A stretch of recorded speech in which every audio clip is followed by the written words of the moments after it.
OTB AM. With Gillette. Get into your flow with the new Gillette Labs Razor with exfoliating bar.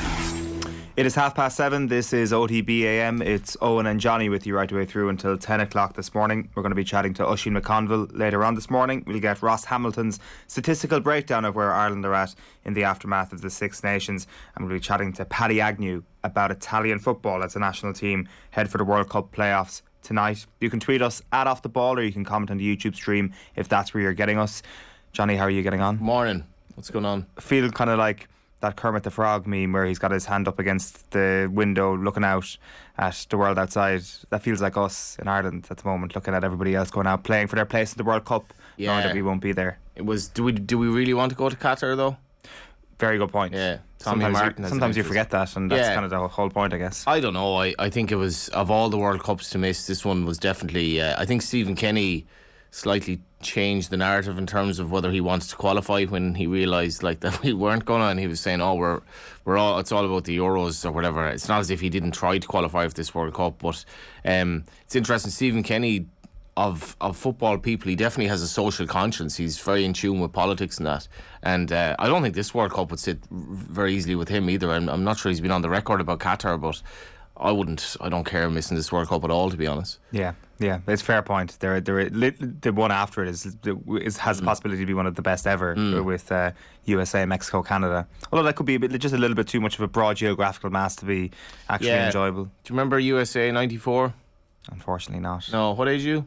I was born in and around then. Yeah. Been very vague on the details. I was born in '94. It's like one of those Wikipedia pages where it's like we need citation about 58. Like I need citation. 57 or 58. I remember it, because it was just the timing of the games was mad. Like, and I remember talking to the local barman. One of the early games, Spain were playing South Korea, and I must point out now, I was 94, so I was 11. But the bar was the hub of the community when we'd be collected for football games or whatever, and he was telling me like Spain were 2-0 up and 10 minutes to go, and he said, I just went to bed, and obviously he woke up and it had finished 2-2, and it was just the games were so late that it was hard to stay up as a kid. But I remember the Italian game very, very well, and the hysteria in the country at that time. I think that the heat got the better of us in the end. Like, we really, really, really struggled in it. I think the game in Orlando against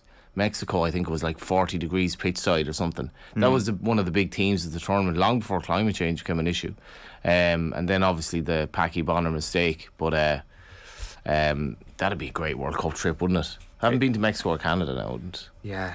I guess you're kind of dependent on, first of all, Ireland qualifying, and second of all, them getting a good draw. Like a nice little mix between three of the countries wouldn't be bad.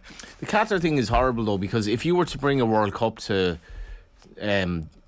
the Middle East in general and bring it to a country like, for example, Iran or Jordan or somewhere like that, or like, just say for argument's sake, Iran, which is a football crazy country, and if you brought a World Cup there, which wouldn't happen, but if you did and you developed stadia, it would have a legacy. Like, Qatar thing is just ridiculous. Like, Qatar has a tiny local population, it's mainly expats, and like what's going to happen to these stadia afterwards? Like, it's and not to mind all the people who died.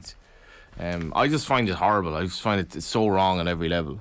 I would argue that even in a country that would be more football crazy, the legacy of building those stadia probably would be negligible anyway. And then this, on top of it, as you say, actual blood in the hands of building the stadiums themselves is horrendous.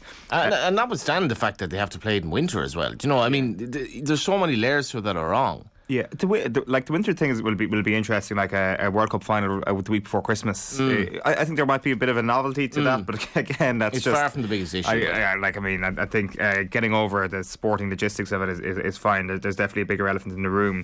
And speaking of which, I think just we weren't going to do this now, but it just kind of feels right to just talk about this now. Is when you look at the back pages this morning, we've got competition for the Euros based. Well, we don't really, but we have an annoying kind of cousin who just wants to annoy us. I would say that maybe could the Turkish put together some sort of reasonable bid that would be reasonable competition. Like, it does seem that over the last couple of days that the whole idea of Wembley being a host city for a European final and semi-finals, as it will probably be the case, is just totally fine. Given the conversation last summer was, well, England can never be allowed to host a major tournament again, can never be allowed to host a final again. So I wonder would that actually come into things as these bids are put together. But obviously, as you allude to there, the big thing here is, as it's put on the back of the London Times, brazen bid by Russia to hijack Euros. Some of the stuff that's been said here is extraordinary. UEFA, first of all, in a statement, asked if Russia is permitted to bid for the Euros given current sanctions, said the UEFA Executive Committee will remain on standby to convene further extraordinary meetings to reassess the legal and factual situation, including in light of the declaration of interest expressed by the Russian Football Union. Like, what the hell that means, I don't know. You could have just said no. You could have just said no. You've got Alexander Dukov, who we've mentioned on the show before, the Russian Federation's president, who sits on the UEFA Exco, is chief executive of Gazprom. He says we must take the opportunity to host the Euros. It will be at the World Cup stadiums, and we have developed infrastructure. Because that is the problem. Everybody's thinking, do they have the stadiums? And Zhukov says, yes, we do have the stadiums. So yes, problem solved. All is right. Problem solved. Russia are back in the mix, so something to keep an eye on at this point. But I guess it would be quite a twist at this point if it was going to be Ireland and UK. Yeah, it's so weird the way Russia works. Like, I honestly don't know what's going on behind this. Like, I don't everything about Russia should point out for that Putin is basically taken down from within, because there's no way Russia can benefit at all from what's going on here.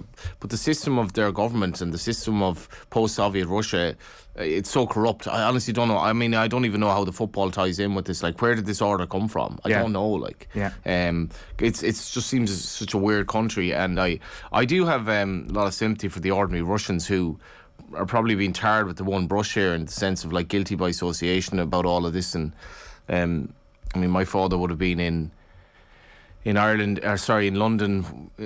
probably in the early days of the IRA's campaign, and it wasn't easy being Irish in London over there, but they didn't support the IRA, and I think there is a bit of sadness about the ordinary Russians who not only had to live under a Putin government, but now have to kind of be deemed like, I guess, sponsors of this rubbish in the Ukraine, when there probably isn't much they can do about it. Yeah. As for this, I mean, it's just the latest bit of drama, isn't it?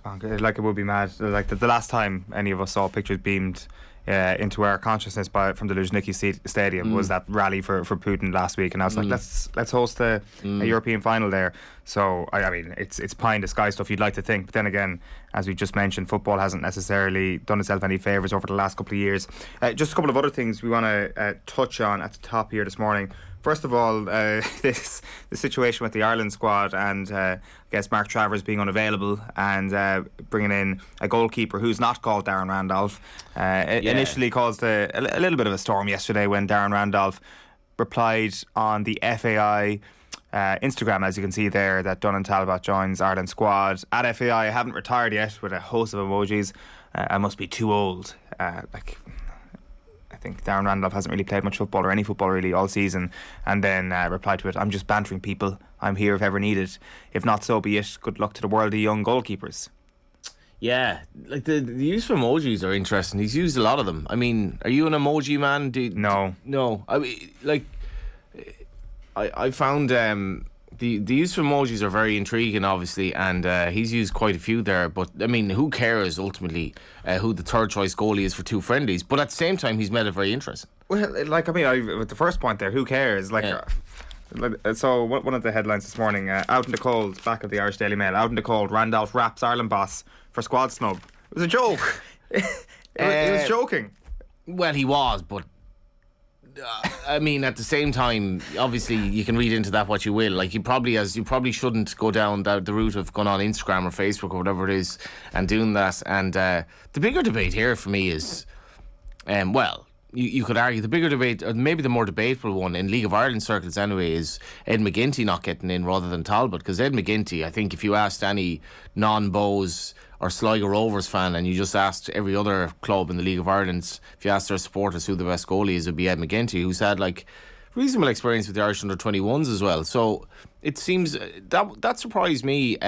Obviously the Randolph one is, I mean, he's that basically says he's done as an international footballer if he's that far down the pecking order, I think. Yeah. Unless like it was an extreme situation, but he's I know you say it's a joke, but he's not helping himself, and like he's met an issue now of the irrelevance of the third choice keeper for 2 friendly games, you know. Like, I would still circle back to my point. He was like he might well have just been joking. I think it was just a joke, and well, I he think probably doesn't. He probably doesn't think he's much to lose this stage. Anyway. Exactly, and like I mean, it makes sense that if Travers gets injured, like first of all, you're 1 and 2, and probably 3 are set in stone for the next little while. McGinty, the worldly young goalkeeper. That could be interpreted many ways. Well, you think it could be sarcasm? Well, like that was the first thing that came to my mind. Well, Queven Keller's just won a major trophy as a goalkeeper. Bazunu, I don't think Darren Randolph needs to be guided to see how good these kids are. I'm a big fan of sarcasm, but I'm taking all of this at face value. I'm fully believing what Randolph is saying, and it might have just been a cheeky message, to put it that way. Like Talbot's 24, McGinty's 22. He's just out the 21s. It's a trend of just giving young goalkeepers a chance. When it's your third choice goalkeeper, I mean, that's what you want. Bring somebody around the squad, see what it's like, because chances are, if their trajectory keeps going over the next little while, they might have a more prominent role in the squad. I think it's an open and closed case, really. Yeah, it's. I'm sure for McGinty it would have been a great boon for him to get into the squad, and who knows, maybe 2 goalkeepers get injured, it's unlikely, but for Talbot, I don't know. I think McGinty's probably more of an informed goalkeeper. I've not seen that much, but I'm a big fan of Talbot as well. I think he's really good, but McGinty's been in an unbelievable form for Sligo, who've been the surprise packers in some respects. One other League of Ireland story we actually just want to touch on before we move on as well is regarding your beloved Galway United. What's going on here? Sleeping giants, as they've been called, even though giants. Yeah, well, they're certainly not giants. Like, pointed out as well, like Tommy Barrett's the Treaty United manager. He's pointed out the absolute dearth of Limerick internationals who played football for Ireland. I think it goes back 40 or 50 years. And I've, like, as a Galway United fan, I've reflected on the fact that Galway was a bit of an irrelevance, but then sort of David Ford came along, and the likes of Ryan Manning, the Horgans, obviously. So we've had a good run with our footballers, but Ryan Manning barely played for Galway United. Darrell Horgan did not play for Galway United. The likes of Patrick Hooban did not play for Galway United. And Connolly. Did not play for Galway United. Ryan Connolly, obviously, another mention. His brother Ethan has been in the Galway United underage setup. But we've had a lot of players who just haven't, like really good Galway players who haven't left Galway United. Partly the reason is that I guess money has been an issue, and obviously the co-op now, a very small number of co-op members, by the way, like that, which is a testament to the fact that Galway United is kind of still a small club in many ways. Will vote on the Comers effectively taking control of the club next Wednesday. So it's very interesting. Like I note that RT did a story on it, and it got huge hits, so people are interested in this. I think the Comers being billionaires is obviously an outlier in Ireland and anywhere anyway. They're self-made people from Glenamaddy, where my mother's from, real rural Ireland. They were linked with the takeover of Aston Villa a few years ago. Right. They weren't even linked. They were involved in a potential takeover. I just don't know. I don't know the real kind of. I don't know what's going on behind the scenes in terms of their motivation, because why have they been given like a really, really good sponsorship package to the club for the last 5 odd years? They've been exceptionally good to Galway United. Maybe they think, well, are we not just better off owning it? But I guess as a fan, and I'd be voting on it, I would need to know what their interest is. Like Alex Murphy is linked with the move to say like Newcastle United at the moment, and maybe that's alerted the sponsors to the fact that we do have, Galway United does have an asset in terms of some of the young players. The likes of Alex Murphy in theory could bring in a lot of money to Galway United down the line, but other than that it doesn't really have any asset. It doesn't own Terryland Park, Eamon DC Park, and it doesn't have a training facility. So the asset really are the players. But on the other side, I think there's a lot of potential for the club in Galway in terms of people getting out and supporting them. Galway's a great city. People love coming to Galway. We haven't really even tapped into the sort of foreigners, newcomers to the parish community yet. Visitors love coming to Galway, and I know we've rugby and other sporting kind of rivalry going on there, but it was a lovely stadium and there's a lot of potential there. But when you give up the club from fan ownership, obviously it's out of your hands then. Yeah, so it's double-edged sword, because I'm just kind of brushing up on it this morning that the Comer Group have acquired a site for a training facility. So that's Mountain South near kind of near Athenry, yeah. Yeah, so and like this is not an outsider coming in to invest in the club. This is somebody who pumped a lot of money in already. So I presume that will allay a lot of the fears that the fans will have moving away from a co-op setup. Well, totally. Like Galway United, I tragically voted for the Saudi takeover of Galway United, which was a few years ago. Now, I will defend it and say the reason I voted for it was because if it went completely tits up, Galway United had very little to lose because they didn't have anything as it was. And the Saudis, we were told, were going to invest in the youths, the youth facilities, yada yada. They're going to leave a legacy, even though it turns out they were obviously... they were fly-by-night merchants. They did a legger. I must do a piece on what happened to the Saudi takeover, because it might even entail going over to Saudi Arabia and asking. We were told at the meeting that they weren't. They had been vetted and they weren't part of the Saudi regime. But again, like I was saying about sounds Russia, eerily familiar to what we've heard from Newcastle, isn't it? Yeah, again, and even with Newcastle, it's kind of more. It's more transparent. I'm not sure much goes on in Saudi Arabia that doesn't go up to the regime in some shape or form, because it seems to be that sort of a country where Mohammed bin Salman just basically controls things. And I voted for the Saudi takeover, so I think some people who voted for that and felt like idiots afterwards, including me, will at least think twice and will want more clarity as to the intentions of the Comers, who I just don't know what their intentions are, and they've so much money that basically the money that they invested in Galway United so far would be kind of like me, buying a chicken fillet roll at this stage. That's how much money they have. So I don't know what their intentions are, but I imagine it's overwhelmingly likely the co-op members will vote for it, because if the Comer brothers weren't there, and I presume their sponsorship would be in jeopardy if this is voted down, which is completely fair. And if they did a legger then, which they would be entitled to do, and it was left to the club and this small number of volunteers to run it, with all the underage teams and all the work that it entails to run a professional football club, it'll be very daunting. That's the other thing. So I don't think we've much of a... If you wanted to vote for the fan ownership model, we'll come up with a structure to run the club then and try to rival Shamrock Rovers, who are a million miles behind at the moment. Yeah. So the vote will happen next week. Wednesday, yeah. That proposed takeover. So definitely one to keep an eye on in a League of Ireland context. Just one other story, Johnny, we wanted to get into before you tell you what's coming up and getting into our World Cup playoffs preview is Rachel Blackmore and her worth at this stage. And I guess the commercial beast that she's become. Yeah, I did a piece for Virgin Media just before Cheltenham, and we interviewed Rachel, and she had a KPMG hat on, and I didn't know that she'd been sponsored by KPMG, but it turned out, I think it was only announced the day afterwards, but she was wearing the KPMG hat, and what value have KPMG got over the last week and a half or whatever? It got me thinking yesterday. What's Rachel must be... She must be really earning decent money, really decent money as a jockey compared to, even the good jockeys of my generation. And this piece in the Examiner, brilliant Blackmore set for 1 million sponsorship return. It actually touches on that. Now, it's a little bit speculative as to what she will be worth over the next year or so, but the Examiner is a brilliant sports section today. This is one of the pieces Ian Mallon has in, where she's been able to... monetize her value. I think if I were in the sponsorship game, women's sport is where it's at for me at the moment, and I think you're probably getting way more bang for your buck than you are with the FEI situation with the sponsors. We see the sky on the jersey over there, and we look at Ireland's inability, the FEI's inability for the senior team, and I wonder, I'm sure it's a fraction of what they'd pay for the senior team, but the value is where I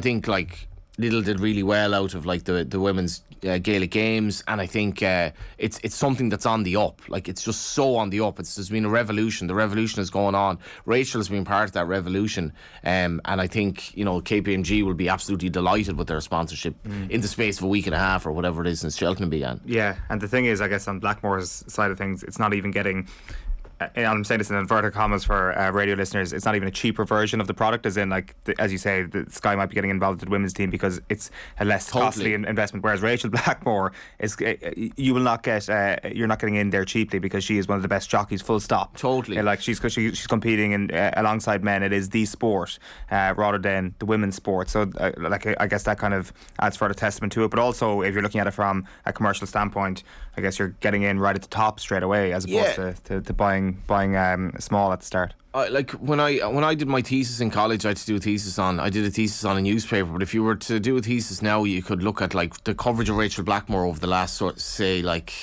13 months since the Cheltenham of last year versus any other jockey, because I'd say there's no comparison. And she was in the front of every paper the Saturday after Cheltenham, not to mind when she won the Grand National. That just wouldn't exist. And I do wonder as well, Owen, just a further point in this, I do wonder the value for bookmakers taking on like trainers and jockeys as kind of ambassadors and all that, because I think in general punters look down on that stuff. I think they see no benefit to punters, and they wonder, is there a conflict of interest and stuff like that. Whereas with KPMG or Davy getting involved with Leona Maguire, for example, like that, I think, you know, it's just good for every party.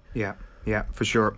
Right, it is 7:51. You're with us here on OTB AM. It's brought to you live each morning by Gillette Labs for an effortless finish to your day. As you can see, we've got our World Cup playoff digest coming your way in just a moment. Paddy Agnew will then be with us at 8:05 to add meat to the bones on the Italian story at the moment.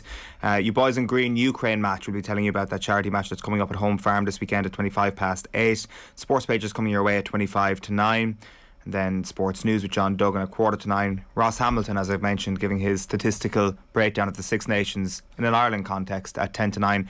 Oisin McConville, I was chatting to him yesterday, we'll be playing that at 9:10. And then if you missed Wednesday night rugby, fear not, because you'll get it at 9:30 right here on OTB AM. Now, get ready to cheer Ireland on in the TikTok Women's Six Nations. To launch this year's campaign, we are giving away 2 tickets to see Ireland take on Wales this Saturday at 4:45 at the RDS. The lucky winners will also be entered into a draw to be in with a chance to win an overnight stay at the stunning Intercontinental Hotel on the night of the game. To enter, just tell us what you think the score will be this weekend between Ireland and Wales. Wherever you're watching on OTB AM, just comment on Twitter, Facebook or on YouTube. International Women's Rugby is at the RDS and there's nothing like it. Be part of the action. Get your tickets at ticketmaster.ie. Right, Johnny, we are on the outside looking in as the playoffs begin tonight, and I guess there's a number of different levels of frustration, but one of them is that this format is absolutely class. They're like, from a neutral standpoint even, it is absolutely class. One-legged ties.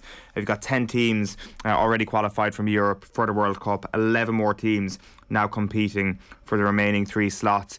Just a quick reminder of what the draw looks like. Italy or Portugal will definitely miss out on the World Cup. That was the headline from the draw when it was done at the end of last year. Also, Russia have been kicked out, which means Poland currently have a bye into the final. And the other piece of news is that it's unclear when Scotland versus Ukraine is going to be played, for obvious reasons. They're thinking that they might be able to squeeze it in to June. Steve Clarke says he just doesn't have a clue. Andriy Shevchenko says they really want to settle the game on the pitch. Some of their players are literally fighting a war, so it's very, very hard to put your finger on when that game will be played or how that's exactly going to be settled. So that's up in the air. The paths as they are: Wales are playing Austria tonight, and then Scotland-Ukraine is also on that same path. Path B then, Poland have a bye to the final, and then they will play the winner of Sweden against the Czech Republic. And then Path C is the really tasty one: Portugal against Turkey tonight and Italy against North Macedonia. The 2 winners play off against one another. Remember, these are 1-leg ties and 1-leg finals, which just adds to the excitement of it. So we're going to go in descending order here. The best fixture first, which I think anyway, is Portugal versus Turkey. The winner of this game will be at home for the final, which is next Tuesday, which adds a whole other level of incentive to it. Portugal, of course, in our group, in the Republic of Ireland's group, in qualifying for this, and I guess we kind of this result, I guess, did catch our attention, but Ireland were playing on the same night when Alexander Mitrovic scored that 98-minute goal, that winner on the final day of the group. And that draw in Dublin, also costly as it turned out for Portugal.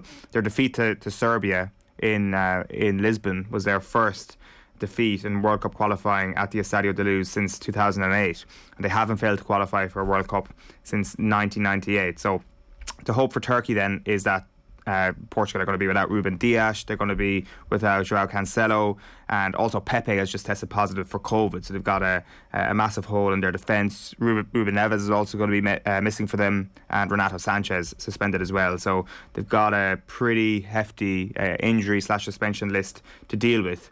Turkey, on the other hand, I'm not sure, did you tip them for dark horse success at Euro 2020? I thought they were disappointed at the Euros, actually, to be honest. The biggest disappointment, I would say.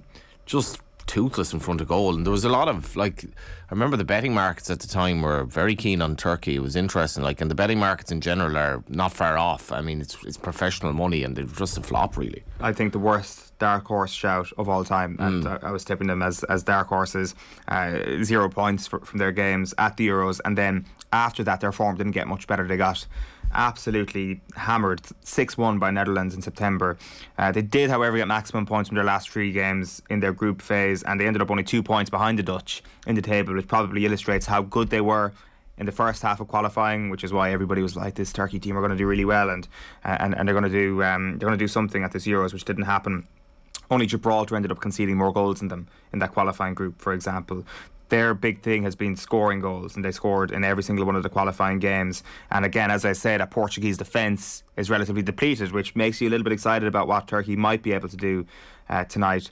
They haven't actually qualified for a World Cup since 2002 when they came third. So, I mean, for a country that size, I would say that they've been one of the biggest underperformers in world football over the last 20 years. We're talking about their bid for the Euros or whatever, the joint bid. We're like, what an absolutely fanatical country when it comes to football. Exactly. Definitely. I mean, it's ridiculous to look at the teams that Italy or Portugal not going to make the World Cup here, and we're talking about a 32-team Euros then, in Ireland. I mean, this is one level of it making it too difficult, and then the Euros is ridiculous. But Portugal weren't great in the group, really. I don't think they really deserved to beat us. In Faro, I thought Serbia were better than them in both games that we played against them. Definitely. They're just more of a team. Turkey, I mean, you're looking at Portugal, you're looking at the players that they had in the pitch in both games against Ireland. They were just far better than the sum of their parts. They just didn't perform. So then you mentioned the players out. Turkey could be an interesting one tonight, yeah. I think it's the one we're going to have to watch on the couch, I think, because we have nice options there. I think that's the one. I think that for me is the one. Just in terms of a couple of team news bits for that Turkish team, you're going to have Soyuncu and Demiral in the defence. Burak Yilmaz is still their lead striker. Again, he was the guy we all pinned our hopes on last summer. Yilmaz for a golden boot, Turkey to go to the semi-finals. Neither of those two things materialise whatsoever. So yeah, that's tonight. The other game in that path tonight then, which I think actually could be pretty interesting, is Italy versus North Macedonia. So as I say, these teams are going to be away next Tuesday for that final. Italy have never lost a World Cup qualifying match on their own turf, is the long and short of it. So North Macedonia will have to do something historic tonight, or Italy will have to crumble in historic fashion if North Macedonia are going to get through to this final. Euros absolutely fresh in the memory for Italy. You'd like to think they're still on a bit of a high from that, but let's also not forget that they didn't make Russia, so they've never failed to make it to the World Cup twice in the bounce. So again, historic consequences here if Italy don't actually get through from this. The reason why they're here is because they got done by Switzerland in qualifying. They finished 2 points off the top, but you might remember as well, I think it was the last day of qualifying, they were held to a 0-0 draw in Belfast by Northern Ireland, and on the same night I think Switzerland won 4-0 against Bulgaria. I think it was only a 2-goal difference in the end, so they were probably going over there hoping to win 2 or 3-0 and qualify on top of goal difference. They could only win one of their last 5 matches, so it was an after Euros sort of party that just completely seeped into the mindset you'd suspect. They drew 4 of those last 5 matches, and that's what did them in the end. They had no Verratti in November, but they have him back now. That's going to be important. Some questions at the moment over Bonucci and Chiellini's fitness. They both had injuries this season, and it's unsure just exactly how fit they are. They may actually go without both of them tonight, for example. North Macedonia then, I guess we all watched them last summer. It was their first Euros. They did lose all of their games, but I think, again, disgrace themselves, not at all. Not at all. And also as well, if you look at 2021 as a whole, they had that incredible result where they beat Germany in qualifying, and I guess that put them into a really good position because they only beat Romania to second place by 1 point in their group in the end. But I guess it was through the Nations League as well where they had their success. So they only lost. Pandev's still playing? Say that again? Pandev's No, he's gone. Yeah, that's a big thing. He was 37 at the time. Yeah, Pandev is gone. Elmas is gone, or he's missing tonight, sorry. He's still around, but he's going to be missing tonight. So 2 of their best players, if you're going to look at their Euro squad, not available tonight. So they're massive losses for them. They did just lose one of their last 7 in World Cup qualifying and 4 clean sheets over that stretch as well. So they've kind of beefed up a little bit at the back, and not since November 2016 have they failed to find the back of the net away from home in qualifying. So that's pretty impressive. Good records at the front and at the back, which makes me think that this is absolutely worth watching as well. But really, it's hard to look beyond an Italy-Portugal final here. Yeah, and one is on Virgin Media 3 as well if you don't have the Sky Sports package, and that's the Portugal game. So right, okay. Yeah, I believe that's it's on terrestrial. So that is one of the paths anyway. That is path C, and the likelihood, I'm not saying the Turkey aren't going to do it, but the likelihood is in Porto next Tuesday you're going to have Portugal against Italy. The next situation that we've got tonight then is Sweden versus Czech Republic. Whoever wins this is actually going to be on the road for the final. As I say, they will be on the road in Poland for the final. Poland, remember, got that bye against Russia. Sweden essentially bottled their qualification for the World Cup. They had a cushion on Spain, and they had to do that simple thing of beating Georgia at home, I think, or maybe it was away. They had to beat Georgia, and they lost to Georgia. We kind of know all about that banana skin. And then they were beaten by Spain on the last day, an 86-minute winner from Alvaro Morata. So that ended their automatic qualification hopes. So they finished 4 points behind Spain. And I guess this is a team that would be really, I'd say, favoured in this path. They will be missing Zlatan tonight. He's suspended. And of less importance, Emil Kraft of Newcastle is also out. So you might have a situation, just been reading up on this, where Lindelof may be potentially playing at right back. So if that doesn't send shivers down the spine of every Swede, I'm not sure what will. You're also probably going to have a situation where Elanga will make his debut over the course of the next few days for Sweden, probably from the bench. It's a team full of attacking talents. If Elanga's not even starting, you've got Kulusevski, obviously, who started so well with Spurs. You've got Alexander Isak and, of course, Emil Forsberg in that Sweden attack. The Czech Republic side of things, I would say one of the surprise packages of the Euros. Wasn't really interested in watching them. They ended up making it to the last 8, where Denmark dumped them out. Finished third in their group behind Wales and behind Belgium. But since losing to Belgium in September, they've gone 5 games unbeaten, and it was their Nations League, obviously, which got them into this position. They're going to have no Patrick Schick tonight, which is a big loss, and there's some doubts around Soufal's availability, but Souček will be playing. That one, I think, is possibly the tightest one to call, but Sweden probably slight favourites in that one, especially with Schick missing. And then finally, the other one, Wales versus Austria.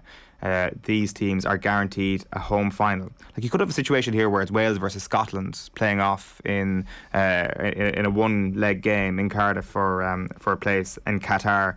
Just a quick bit on them. Wales, they'd already sorted their spot in this playoff through the Nations League. We were in their group. They did come second in that group, as I mentioned, though, with Belgium and Czech Republic, which gives them the home advantage.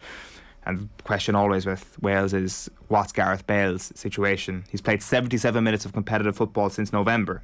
But I mean, what was the thing again? Wales, golf, Real Madrid, in that order? Was that the banner? So I mean, it's top of his priority list, and it doesn't really come close to anything else. So you might imagine a more fit, ready version of Gareth Bale might come up. They're going to be without Danny Ward, Kiefer Moore, injuries, and then Joe Morel is injured through suspension, or out through suspension, I should say. And then Austria, they finished 4th in a group behind Denmark, Scotland and Israel. So they only got through to this playoff because of their performances in the Nations League. I mean, when you look at their team, you look at Marko Arnautovic, how's he playing this season? He scored 9 goals for... Who do you think he's playing for these days? Who is Arnautovic with us? He's Bologna in Serie A. Okay. Yeah, so he's banged in 9 goals for them this city season. to visit. Yeah? Yeah, College City, yeah. Right, haven't City. been. I have a good friend living over there. It's top place to go. You need to go over and watch Marco then. Yeah, there you go. Yeah. That'll be an interesting game. I think all 4 of them, just reading up on them, are very, very interesting, and I think these one-legged affairs just really add to the tension of it. And again, I just can't help thinking that could have been us. Yeah, but we don't want it. We don't want it. I've kind of long forgotten about this World Cup. It's definitely a World Cup where I'd be less interested even in watching it as well. I just think it's horrible on so many levels. I'm sure I'd be watching it, but. Yeah. It is 4 minutes past 8. You're with us here on OTB AM, which is brought to you live each morning by Gillette Labs. For an effortless finish to your day, we are doing a bit of a deeper dive on that Italian story with Paddy Agnew next. OTB AM. This is OTB Sports Radio. I'd have loved to have been in it myself, to be fair. I was hoping we'd get a coach's team in, but that's not how it works, apparently. Munster legends Alan Quillan and Niamh Briggs are joining forces to bring you all the latest analysis, news, interviews and so much more. There was never a doubt in any of our minds that Rog hadn't that aggression and intensity and real desire to make tackles. The Red 78 with Alan Quillan and Niamh Briggs. Available every Wednesday. Don't miss a moment of action. Subscribe to the Rugby channel on the OTB Sports app and turn on your notifications now. Yeah, he was shouting now, but Mickey's a very calm man, but he needed what had to be said. Yeah. And I think a few boys, especially myself, we just needed that sort of kick. And we worked 14 odd months to get to that place, and like for us to just leave it in Croke Park, it was just going to be an absolute disaster. And we knew that we had 30 minutes to ratify it, and Mickey sort of had put his words out that what we needed to do, and we become better in the second half. We got the goal, where Niall says he claimed he scored, but that's for another day. But we got the goal, and then we went to extra time, and then Kilmacud took a 2-point lead, and then that's whenever the magic happens from Jerome. But it was what Mickey was needed to be said was said, and it definitely spurred us on for a good second half now. With prices from only €289 for fully comprehensive car insurance, everyone's making the jump to getsetgo.ie. New business policies only. Prices subject to minimum premiums. T's and C's apply. MCL Insurance Services Limited Trading is getsetgo.ie is regulated by the Central Bank of Ireland. OTB AM. With Gillette. Get into your flow with the new Gillette Labs Razor with exfoliating bar. Yeah, OTB Sports reporter Aisling O'Reilly with All-Ireland Club winner Calum Doherty there. You can go check out the full chat on our YouTube channel now. It is brilliant, and it's part of our AIB Hero series as Aisling finds out what turned the village of Kilcoo into an All-Ireland winning club. It's brought to you by AIB, proud sponsors of the football, hurling and camogie All-Ireland Club Championships. Check out #TheToughest for more. Right, at 8 delighted to welcome Paddy Agnew back to the show. Paddy, how are you getting on? I'm fine. Good morning to everybody. Yeah, good morning. Tonight, Italy versus North Macedonia in a semi-final to qualify for the World Cup. It should be straightforward for Italy on paper, but I assume amongst some of the Italian fans there is a little bit of PTSD from 2017 and what happened with Sweden lingering around. Yeah, or indeed what happened with Northern Ireland in 1948, but we won't touch on that. No, I would agree with what you've just said.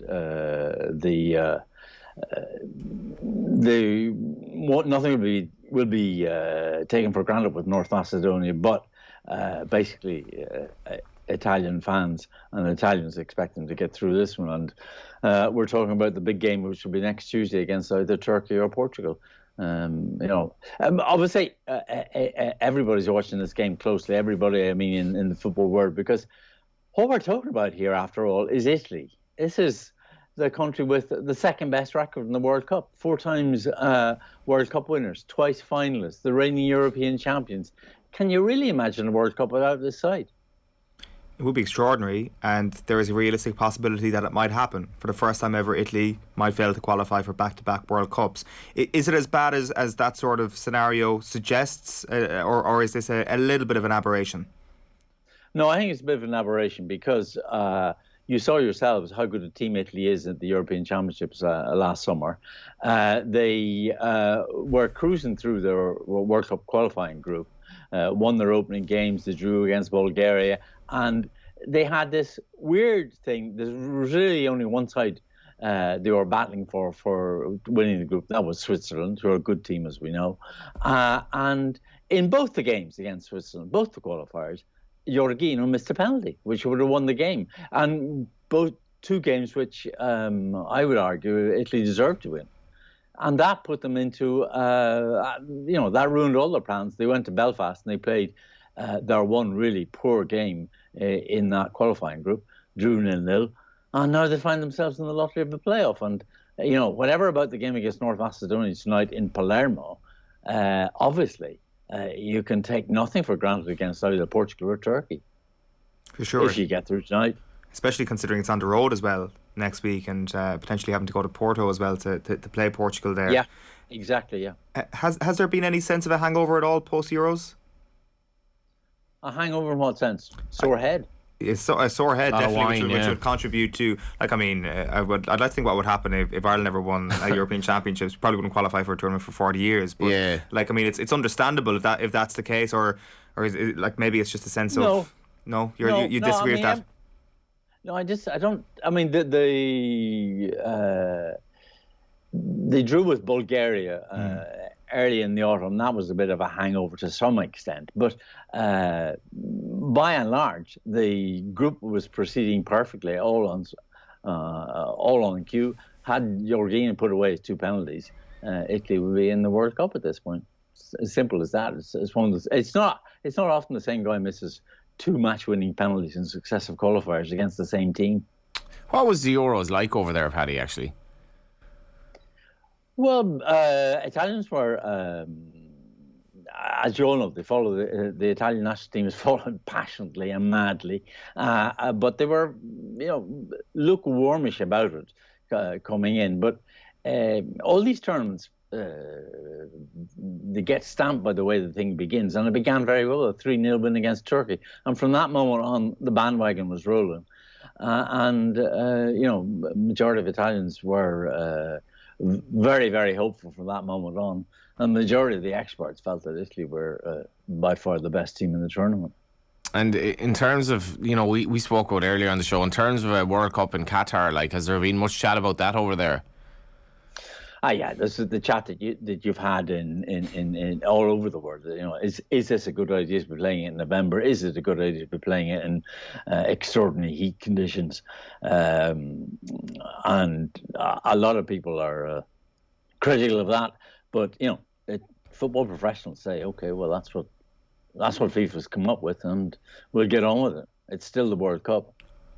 And just in terms of your years there, we spoke about Festia Basele and James Babankwa both going to Udinese on the show earlier this week. Have you felt that decline in terms of the Italian game from your early days over there? And, people of my generation would have been watching Italian football on Monday nights, I guess, in the 90s and thinking it was the best thing ever. And in those days, Milan were dominant, and they were dominant in Europe. And nowadays, the Premier League is obviously totally taken it over. And I remember, like, going to games in Italy, it got a lot harder to get into games because of crowd trouble and so on and so forth. Have you felt that sort of decline yourself, or am I exaggerating? No, you're not exaggerating. You're absolutely bang on. I mean, Italy missed a golden moment in the sense that they had that great period when I actually arrived here in the mid-'80s, when this was the Hollywood of football. I mean, this was where all the good players wanted to be it Maradona, Platini, etc. And that is not the situation now. Maradona and Platini will be going to the Premiership now if they were footballers. If they were still playing. But Italian football, there are many, many reasons why it failed to seize the initiative of the situation they found themselves in. Above all, they took it for granted. Well, we're very good at the moment and we don't have to do anything.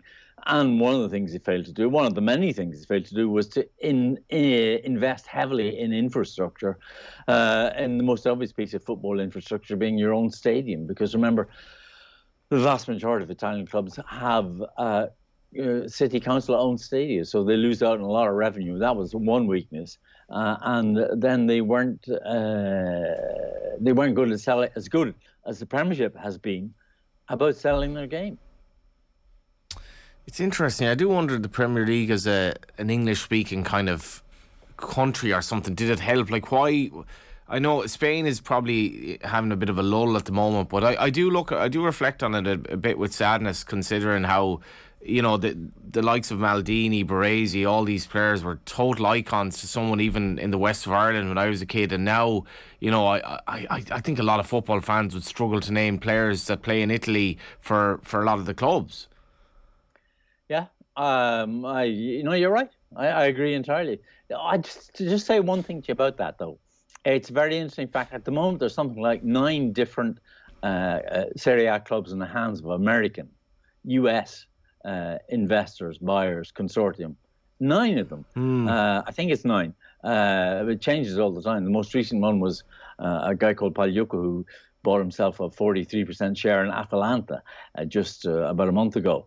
But And obviously, these guys, I mean, the Elliott Foundation at AC Milan, the freaking people at AS Roma, so on, they obviously feel that this is, there's some potential here. And I think what they're saying is they're looking at the Italian football, they say, this is one of the great footballing countries in the world. This is a huge tradition. 4 times World Cup winners. This surely we can market this. Surely we can make money out of that. Well, it'll be interesting to see how they go on. So far, those who've tried to invest in Italian football in recent times have not made money. Yeah, just finding that, what can Italian clubs sort of offer to players in terms of a player that has options across Europe? Because, obviously there's so much money in the Premier League. What's the funding model in the Serie A in terms of TV money and that relative to the Premier League? Because I presume that's where it's struggling a bit as well. No, you're right. I mean, I saw a comparison the other day between the pay levels in the Premier League and Serie A, and you're talking about a factor of. It's not that the best players in the Premier League get twice as much; they get about 3 times as much. The salaries are much bigger, and the television revenues are much bigger. There's no question of that. Italy is losing out all the time in that. What about the product that we're currently seeing in Serie A, though? Is there a sense, though, that in the heyday of what Johnny's talking about there on Monday nights, there was, yes, there were moments of magic in it, but the style of football is more catenaccio, was more defensive based, whereas now it does feel that even just the goal tallies have gone up a bit. There are some high scoring affairs more at the moment in Serie A. I accept that that's not necessarily completely proportional to good quality football, but is that, I guess, an inkling of hope? Yes, it is. I think Mancini's Italy represents an inkling of hope, because it's a reminder that the game still is so strongly eradicated into Italian society. Anybody who's ever been to Italy knows that there's really only one sport that commands all the attention. You buy Gazette dello Sport, there's 32 pages, and 28 of them are about football.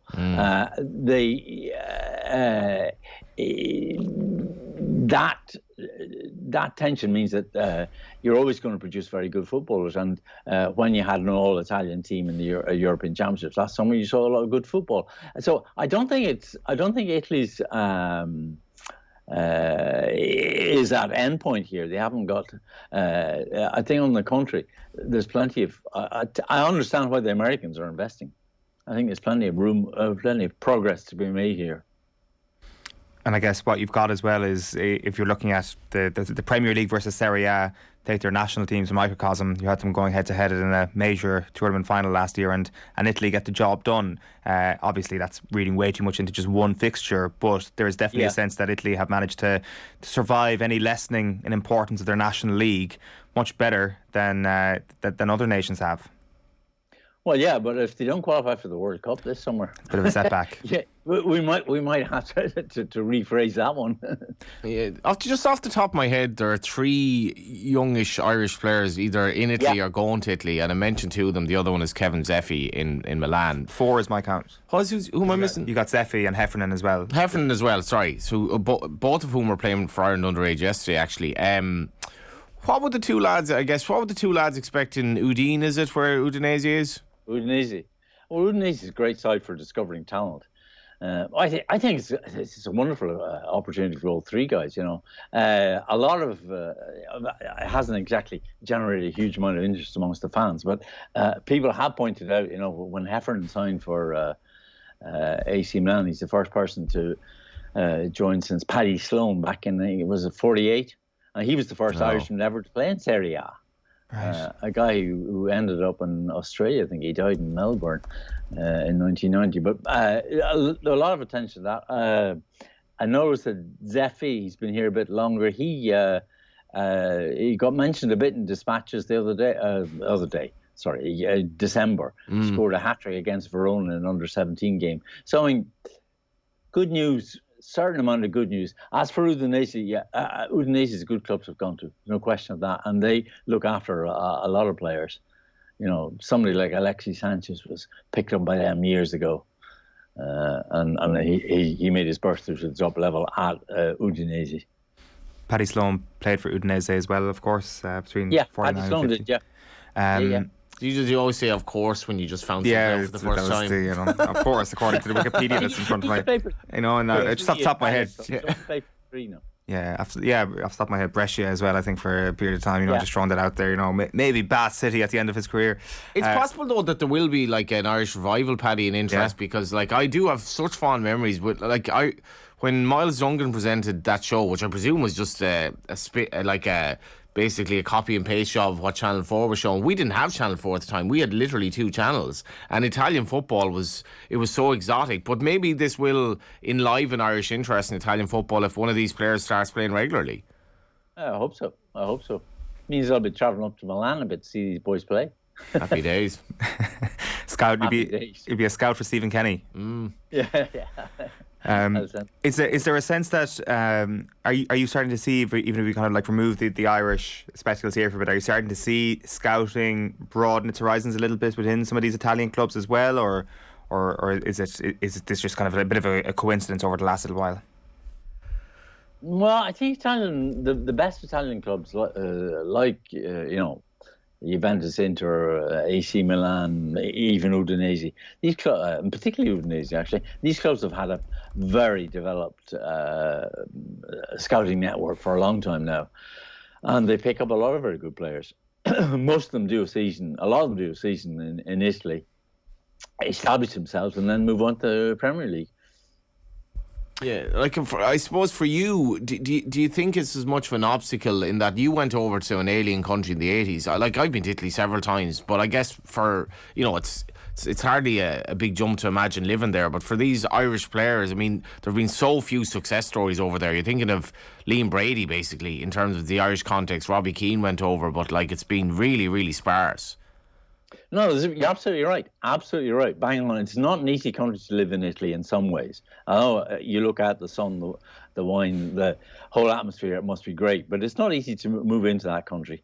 And Liam Brady's the exception that proves the rule. Liam worked really hard as Italian. He adapted himself, and he was a wonderful footballer. And he became, an Italian icon, although he wouldn't say so himself, but he was. But yeah, a young player coming to Italy, he'll find it very, very hard. Just to finish up then, Paddy, on tonight, I think they're making an exception, are they, for COVID rules at the moment over there? I think our sporting events limited to 75% capacity, but they're allowing Palermo to be packed out tonight. Yeah, it's not a huge stadium, the Favorita in Palermo, but it's going to be 100%. It's about, I think you have about 35,000 people there. But the reason they picked that is that it's a English-style stadium. It's a new stadium that was built. Well, new stadium was built for the 1990 World Cup. That's hardly new, but it's one where you don't have a running track around it, and you have should have very good atmosphere. And an intimidating atmosphere for the Macedonians. Do you expect them to qualify, Paddy? I expect them to qualify, in the same way that Mancini does, because although Mancini hasn't played down what is a really awkward situation to find themselves in, given the precedent of Sweden in 2017, but he just says, Mancini says, look, this side is a good team. They know how to play good football. We showed that without any doubt in European Championships last summer, and we can do it again. It's just, and also he was very worried, as any coach is before a game like this, about missing key players. In fact, it's a pretty strong-looking team. You have, Chiellini looks like he's going to be back. Bonucci isn't ready yet. Chiellini's back. You have, the important figures in midfield, Barella, Verratti, Jorginho, and you have Immobile leading the attack with Insigne on one side and Berardi on the other. So it's a strong team. These are all players who featured in the European Championships, and these are all players who've been through this sort of pressure before. Just a fine question for me, sorry, on the Gazzetta dello Sport is still going strong there, is it? It's pink pages. Yeah, we all remember James Richardson. It's definitely a personal dream that there be a sports paper in Ireland. I think we had one briefly, but Gazetta's still going anyway. Oh, absolutely. And it's a great question too, because if you look at Gazette today, the front page is dominated by one huge headline which says "Facciamo l'Italia." In other words, let's go out and play like Italy, you know. It's just like even like to have a sports paper today for a game like that, like every day. How cool is that? Like, yeah. I guess the good news, Paddy, is that if Italy failed to qualify, I mean, they're pretty good at rugby union all of a sudden. Yeah. That's the mood of the nation swinging, I guess. Yeah, well, I tell you, the rugby match was great with a lot of enthusiasm, as you can imagine. And there've been a lot of I have a lot of pals who follow Italian rugby, played for one or two of them played for Italy, and they were over the moon, frankly. Did it feature in the first 10 pages of Gazette on Monday? Sunday? Oh, well, I'm not sure. Well, it got a lot of space, yeah. Right. It was slightly overshadowed by Ferrari going to Formula One Grand Prix of the season. What a weekend for Italian sport. It was a good weekend for Italian sport, and let's hope that the Mancini can prolong it. Paddy Agnew, great stuff as ever. Thanks many for taking the call. Thank you. Cheers. 8:25. You're with us here on OTB AM. Just going to give you another opportunity to win our competition. Get ready to cheer Ireland on in the TikTok Women's Six Nations. To launch this year's campaign, we're giving away 2 tickets to see Ireland take on Wales on this Saturday at 5:15 in the RDS Arena. The lucky winners will also be entered into a draw to be in with a chance to win an overnight stay in the stunning Intercontinental Hotel on the night of the game. To enter, tell us what you think the score will be this weekend between Ireland and Wales. Wherever you're watching this morning's OTB AM, just comment on Twitter, Facebook or YouTube. International Women's Rugby is at the RDS and there's nothing like it. Be part of the action. Get your tickets at ticketmaster.ie. Did you keep your Gazzetta dello Sport safe as a souvenir? The editions that you managed to pick up? No, I didn't actually. But it's lovely to go over to Italy and get an espresso or whatever, and just start feeling like you're an Italian and become James Ritson for a couple of minutes and buy the paper, even though clearly you can't read it. I mean, you don't understand Italian, but like, would an Irish Sunday sports paper work over here? It's a question that I've often thought about. Like, it is the dream, an Irish sports where you could have like massive, long investigative breaking stories. But like, would people buy it? Would they just start taking photos of it and sending it online and putting it on Twitter? And do people want to pay for newspapers anymore? Like, it's really sad that people just don't buy newspapers anymore. I actually think it's alarming that people just get all their news on their phone for free. Would an Irish sports paper like the Title work nowadays?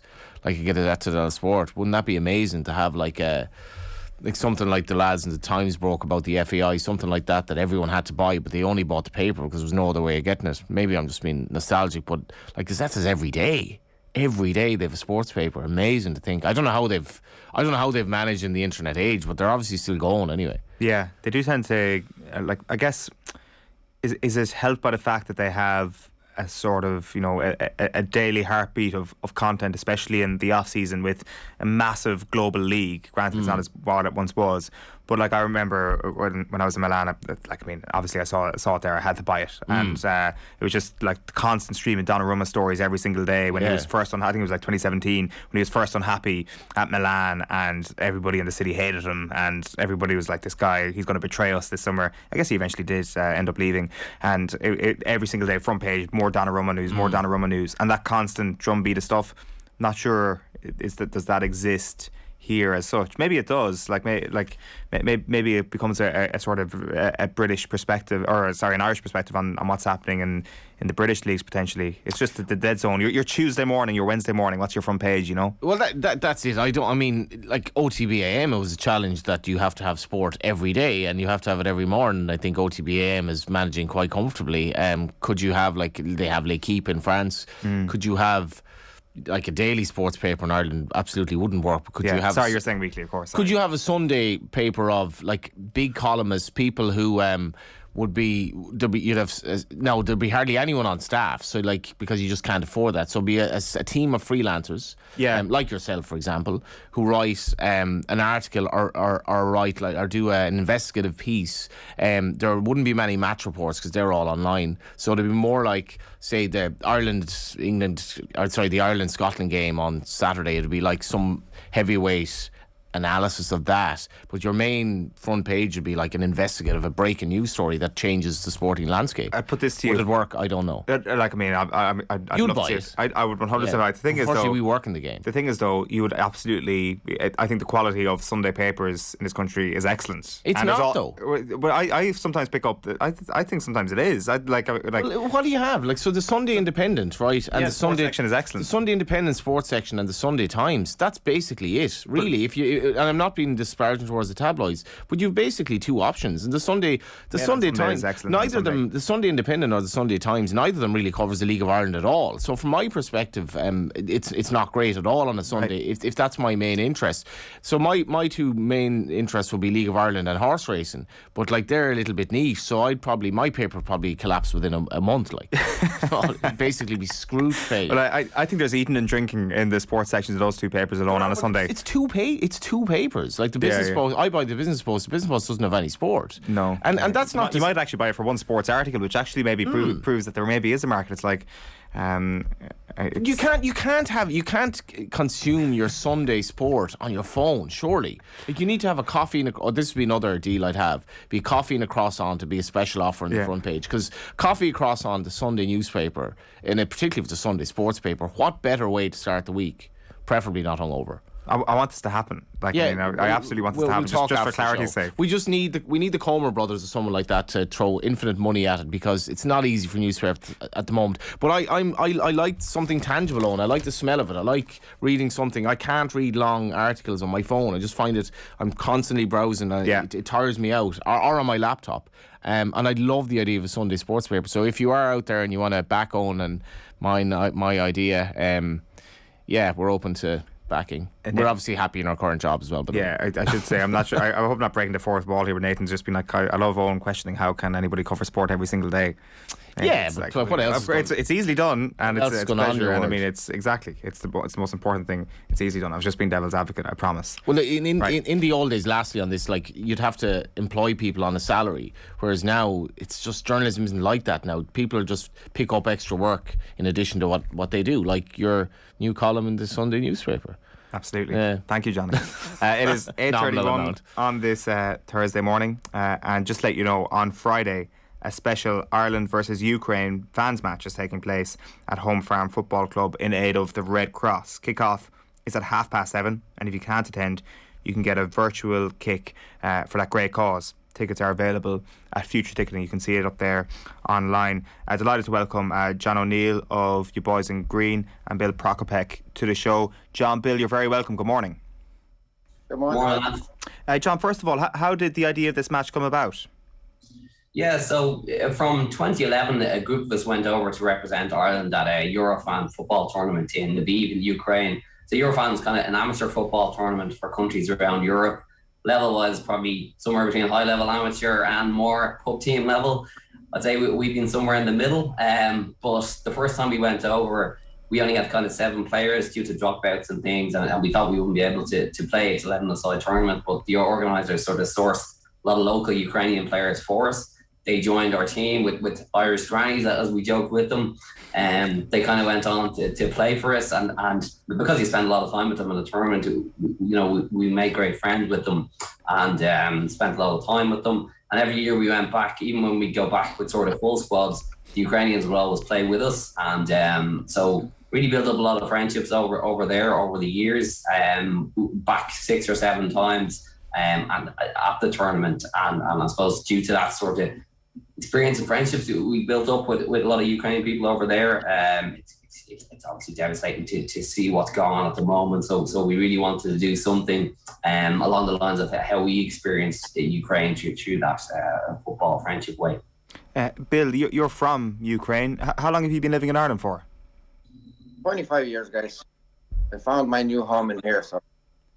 So whereabouts are you settled at the moment? Sandymount in Dublin. Very good. And were you over at the Eurofans tournaments as well in the past? No, I haven't been with the lads, but I do play with the lads regularly here. They always tell me the story about how they gone and what they were doing in Lviv, and they always look forward to go there. Can I ask, how has the last month been for you personally? If I say difficult, guys, you wake up with reading the news, you go to bed with reading the news. It's been unusual, let's put it this way, 21st century. Why do you have to sort the differences military ways? So it's been very, very different, very emotional. Do you have family over there still, obviously, Bill? Yes, I do. And what have you? Is it? Thanks God they are safe. They are in the west of Ukraine, and thanks God for the moment the conflict hasn't reached my area yet. So we're trying to help the people on the ground over there, like helping refugees fleeing from the conflict area. Acting as a halfway house for people who fleeing abroad, stuff like that. Basically doing whatever we can, whatever's on hands, and Is there a plan for family to try and get to Ireland, Bill? Well, funny enough, my parents and the parents of my wife decided not to leave. Right. And there's nothing I can do about that, so they're just going to stay there. That's their land. They're not willing to leave. A lot of people in Ukraine seem to have that attitude, Bill, where it's like, this is my country, I'm not leaving. Well, let me put it this way. It is a country. People have been living there all life. They build the houses, they raise the kids, they bury their own beloved. Why should they leave the ground? It's more than just a piece of land. I know. When you look about military conflict, you think like better to save the people. Flee away. Go away from the front zone, save yourself, and start your new life. And I think it's been the exact opposite of that has been the attitude that we've kind of seen in the newspapers and on TV, which has been absolutely incredible. Like, I presume as well, John, from your perspective, having been... Sorry, go ahead.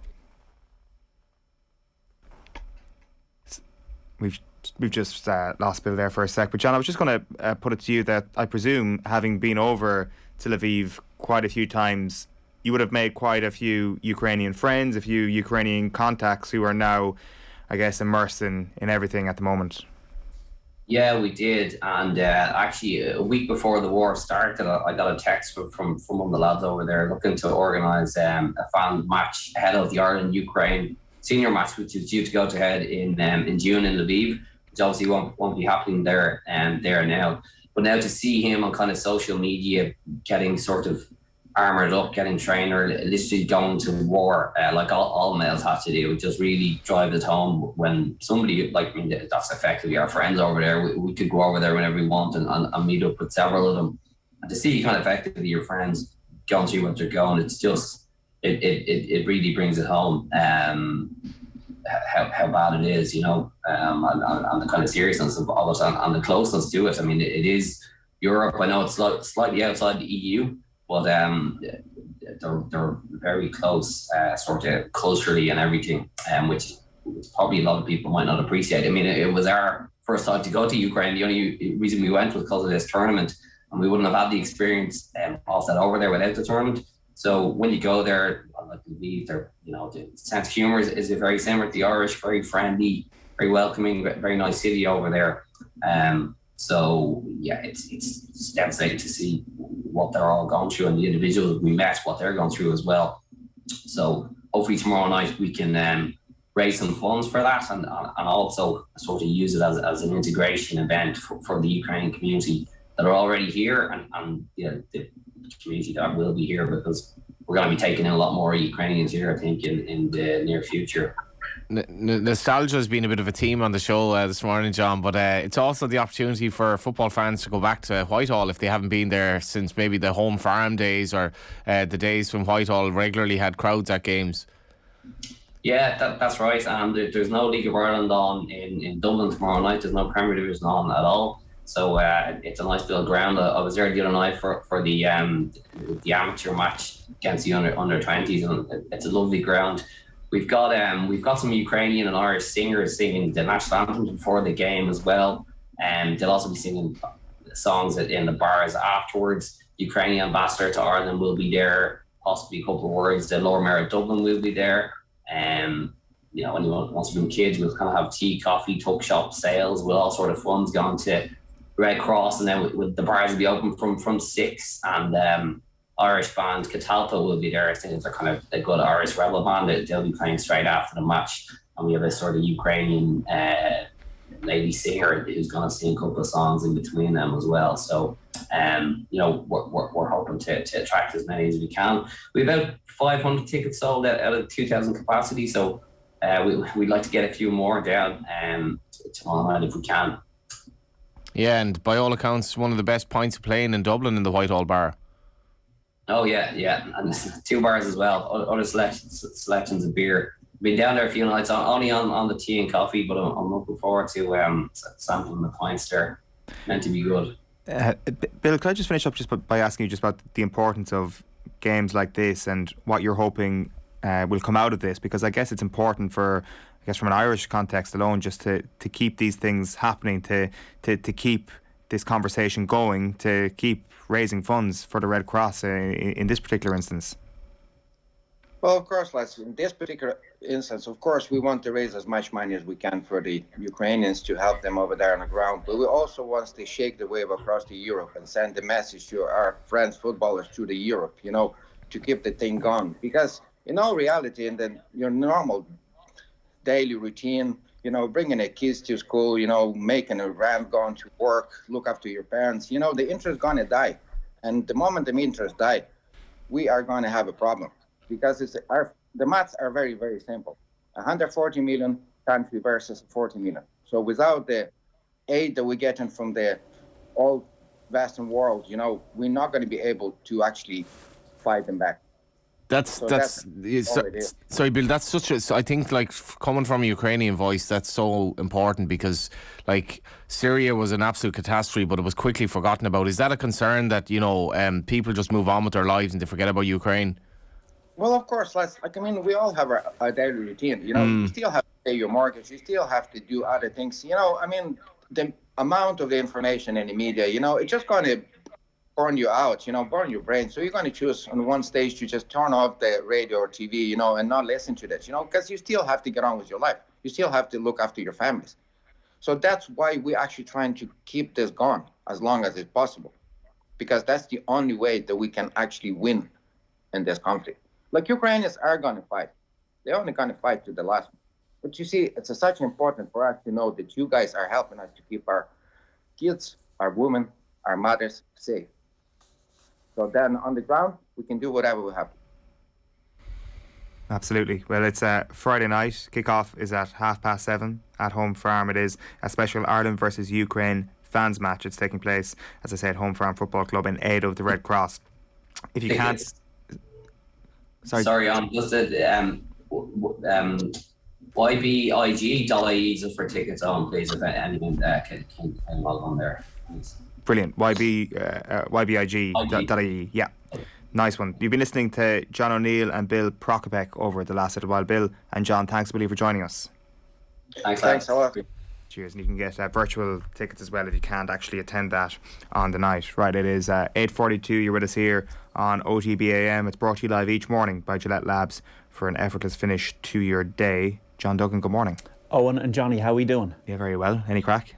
Not really. He's counting down to the golf. Virtual Insanity begins tonight, does it? Begins at 10:45 this morning in the Dominican Republic. The Corrales, Punta Cana and Resort and Club Championship, which I'm sure everybody will be glued to on their internet. Yeah. No, 4 days of golf in the Dominican Republic. Who needs the match play? Who needs the match play? That lottery that it is. But the great story about the match play is that Seamus Power won his match last night, 5-4 over Sungjai Im, and he only needs to finish first or second in his group to book his place at the Masters for the first ever time. He needs to be in that position by Monday in the top 50 in the world. He is 48 at the moment. I think he's going to do it. And for a guy who was 429th in the world at the end of 2020, it is a fantastic story for Seamus Power to be driving up Magnolia Lane and having that privileged position of being an Irish player at the Masters. Not that many of them have had that privilege. So I don't know about you guys, but it's the one, it's at the top of my bucket list desire in sport is to get to Augusta. Where would yours be, Eoin? NBA Finals, Owen? That would be amazing. You'd want to get there soon. You want LeBron to get to an NBA Finals and see him more than anything else. I was in and around Atlanta when the Masters was on one time, and I forgot it was on, to be honest, when we were planning our trip. So we're like, let's just go to Texas instead, rather than going to Georgia, because why would you go to Georgia? And then the day before our flight, watching the first day of the Masters, and it was like, shite, we could have just gone there instead. Tickets are probably hard to get though, John, are they? Oh, they're very difficult to get. They're 10 grand. If you got 10 grand in your back pocket. I did not have that. Do you know the way? Nor do I now. Have you watched Succession, right? Yeah. So if you watch Succession, it's kind of like rich American people who've no idea that the climate is burning, and they live these lives that are totally aloof from everything, and they're extremely horrible people. Would an American golf event not be just exactly that?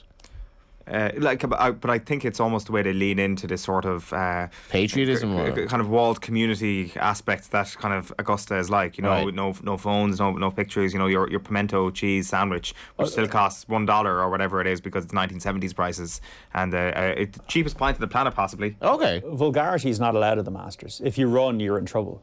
So they've got security guards. You can't run, as Owen said. You can't use your phone. You got to go to payphones. You can't take photos unless it's at a practice round. You can't bring a camera onto the course during play. It's their rules. Now, it's very southern, in inverted commas, if people understand what I mean, but it's their club. And who goes, JD, then? Rich Americans. Yeah. Wearing Kerry jerseys. Well, there's so many, like they had... I think they opened the kind of the ticketing at about 2000. A lot of it's come down from families and passed on through families. And like the club badges, Johnny, are quite cheap actually. And they've been going back to the early 70s when it wasn't that cool a thing to be getting into. But if you want to go in the secondary market, it's 10,000 for a ticket. If you want to go into Still Pub or whatever. Probably have to ask the Coleman brothers about that as well. Can we get a donation to send Johnny Ward to Augusta for our daily sports paper weekly? Johnny Ward would be the Hunter S. Thompson. Yeah. If you do the Rolling Stone style, Jack Kerouac type taping it or something. Yeah, that'd be the kind of take. Yeah. Sadly, Hunter S. Thompson went to the Rumble in the Jungle and didn't make the fight. There you go. Maybe the fight was incidental to the story. No, I think going to the fight, I think, was a big part of what he was meant to be doing out there. Unfortunately, there was Hunter S. Thompson. He came back with, an elephant tusk. We're going on a massive tangent here, but the elephant tusk in the room. That was just to, literally have the elephant tusk in the room as people come over. It's it's just amazing how journalists have got less rich, isn't it? I mean, the amount of rich bandwagoners who got on that Ali junket was sensational. I'm not sure we really get it. How would the Rumble in the Jungle be covered today is a question that sport washing still going on though. Sport washing still going on. That was the first example of it, wasn't it? Bambutu and Zaire in 1974. They got $5 million each, I think. And Don King was involved with Ali and Foreman. Wow. But even back then, how strange it was. I remember David Frost being out there getting the first interview with Ali when he won, because he wasn't obviously expected to win. Do you remember it happening? No, because it was 4 years before I was born. Just making sure. I know I'm aging, but not that quickly. We're all aging. I mean, it's just that's how it is. You're born, you die, you age in between, and you can't fight that, JD. Okay. All the moisturiser in the world isn't going to. It might do. You should bring that on a placard to the Masters. You're born, you die, go to Augusta in between or something. Not for 10 grand though, unless the Coleman brothers pay for it. John Duggan, where are we starting? Well, we're starting there with Seamus Power winning his match yesterday. So playing Patrick Cantlay today. Shane Lowry, lads, up against Eric Van Rooyen today after he lost to Harold Varner III. Shane's got a bit of work to do because it's only the winners of these brackets, these 16 brackets, that go through to the last 16 of the 64 players in the match play in Austin in Texas. Craig McDowell is in that Dominican Republic tournament, the Corrales Championship. There's also action in Qatar. Niall Carney's level par with Cormac Sharvin 2 over par on day one of Qatar Masters. Jonathan Colwell's just teed off. Pablo Larrazabal of Spain leads on 7 under par. Not a lot going on really, folks, in sport. We're all building up to Saturday and OTB Saturday and our football discussion ahead of Ireland-Belgium at 5 o'clock. The under-19s lost 3-1 to England last night in Walsall. The under-17s, the women's team drew 1-1 with Slovakia. Wales tonight against Austria in a World Cup playoff semi-final. That'll be interesting. Gareth Bale in the frame to play. Poland playing Turkey, Italy taking on North Macedonia, and Sweden facing the Czech Republic. So for the right there to play Poland, as we know Russia being kicked out. We saw Russia trolling everybody by bidding for this Euros thing yesterday. That's exactly what it is. Just completely offensive stuff, really. The Russian Football Union has not been banned by UEFA. We know that the clubs and the National Association have been suspended, but the FA is still in existence, as it were, in the ecosystem. That's really what's going on. We got racing at Cork today We saw the Pogba stuff. I'm sure you've dealt with in the papers, but it's a strange week because we know it's going to get very busy now with the Gaelic season beginning to kick into significant gear, and obviously we got a title race now in the Premier League. I was just thinking, like, Liverpool and City, a point between them. They meet in the cup semi-finals. They're both going for the Champions League, and they both play on Saturday week. I think once you get to April, that's really going to hot up, lads. The Euro 28, that'll be pretty cool for you, I presume. Like, some people are kind of ambivalent about it because they're saying, "Oh, we need to invest in facilities." So I think it'd be great. What do you mean by cool for me? Like, as a Dublin-based football fan. Do you know what I mean? Are you ambivalent towards it? I don't know whether I've been brainwashed by yourself and Dan over recent years, but I really am coming around to this facilities argument. I'm much more in tune with that than I would have been. I would have generally always looked initially to the Premier League, and because I'm really interested in the quality of the football. But if we don't qualify, and it'd be harder not to qualify than qualify. When you go back to Euro 88, when there's only 8 teams, there could be 32 teams in this. It'd be harder not to qualify, and whoever the manager is then, if they don't qualify well, these things come and go very quickly. The only thing I know from going to tournaments now, these things come and go very quickly. It'll be a great build up, it'll be a great day, and then it's over. And like it is literally, you plant the circus in the cities and then they roll up the tents and they're gone. What's the legacy? So there has to be a legacy for this kind of thing. And that's what I, having been to Rio and seen no legacy of just white elephant stadiums and poor favelas, and then being to Russia and seeing them destroy their legacy. Like they built this World Cup and they all think, well, no, I don't think it necessarily was completely linked to what's going on now. I don't think this was a grand plan. I just think Putin's gone mad. Even though he was already evil, he's actually gone. I completely agree. Worse. So they've just like they built that stadium in Kaliningrad for what? For nothing now. And the Luzhniki, which has a history with the Olympic Games and hosted the final, is now being used for propaganda rallies. That's the legacy. So there's got to be a connection between anything you do as a host country and what the link will be for the reason you have it here. The reason you have it here is football. Hopefully Casement Park. Like, genuinely, I'd love to see Well, the loyalists of Linfield fans going to Casement Park for a Euros game. Wouldn't it be beautiful? It would be beautiful, if you look at it positively. Yeah. Casement doesn't exist is an important thing that I think maybe we've kind of brushed over on this sort of notion that everything's going to be fine. And the GEA can help us out here from the IFA's perspective. Just having thought about it the last couple of days, I think we're getting a little bit ahead of ourselves on that front. I think there's twists to come in that story over the next little while, because the only thing that we've got in that story over the last 7-8 years are very frustrating twists, and I don't think it's going to be as easy as, the Euros are in town, let's get the stadium built. Yes, I accept. Very complex. I accept that the power there might be more power behind it all. But, well, the Northern elections in May are probably the most fascinating in my lifetime in terms of it's like Sinn Féin is going to probably top the poll. But whatever government forms out of that will be very interesting going forward, because Casement has the potential to really, in a strange way, bring people together, or the opposite. Do you know what I mean? Yeah.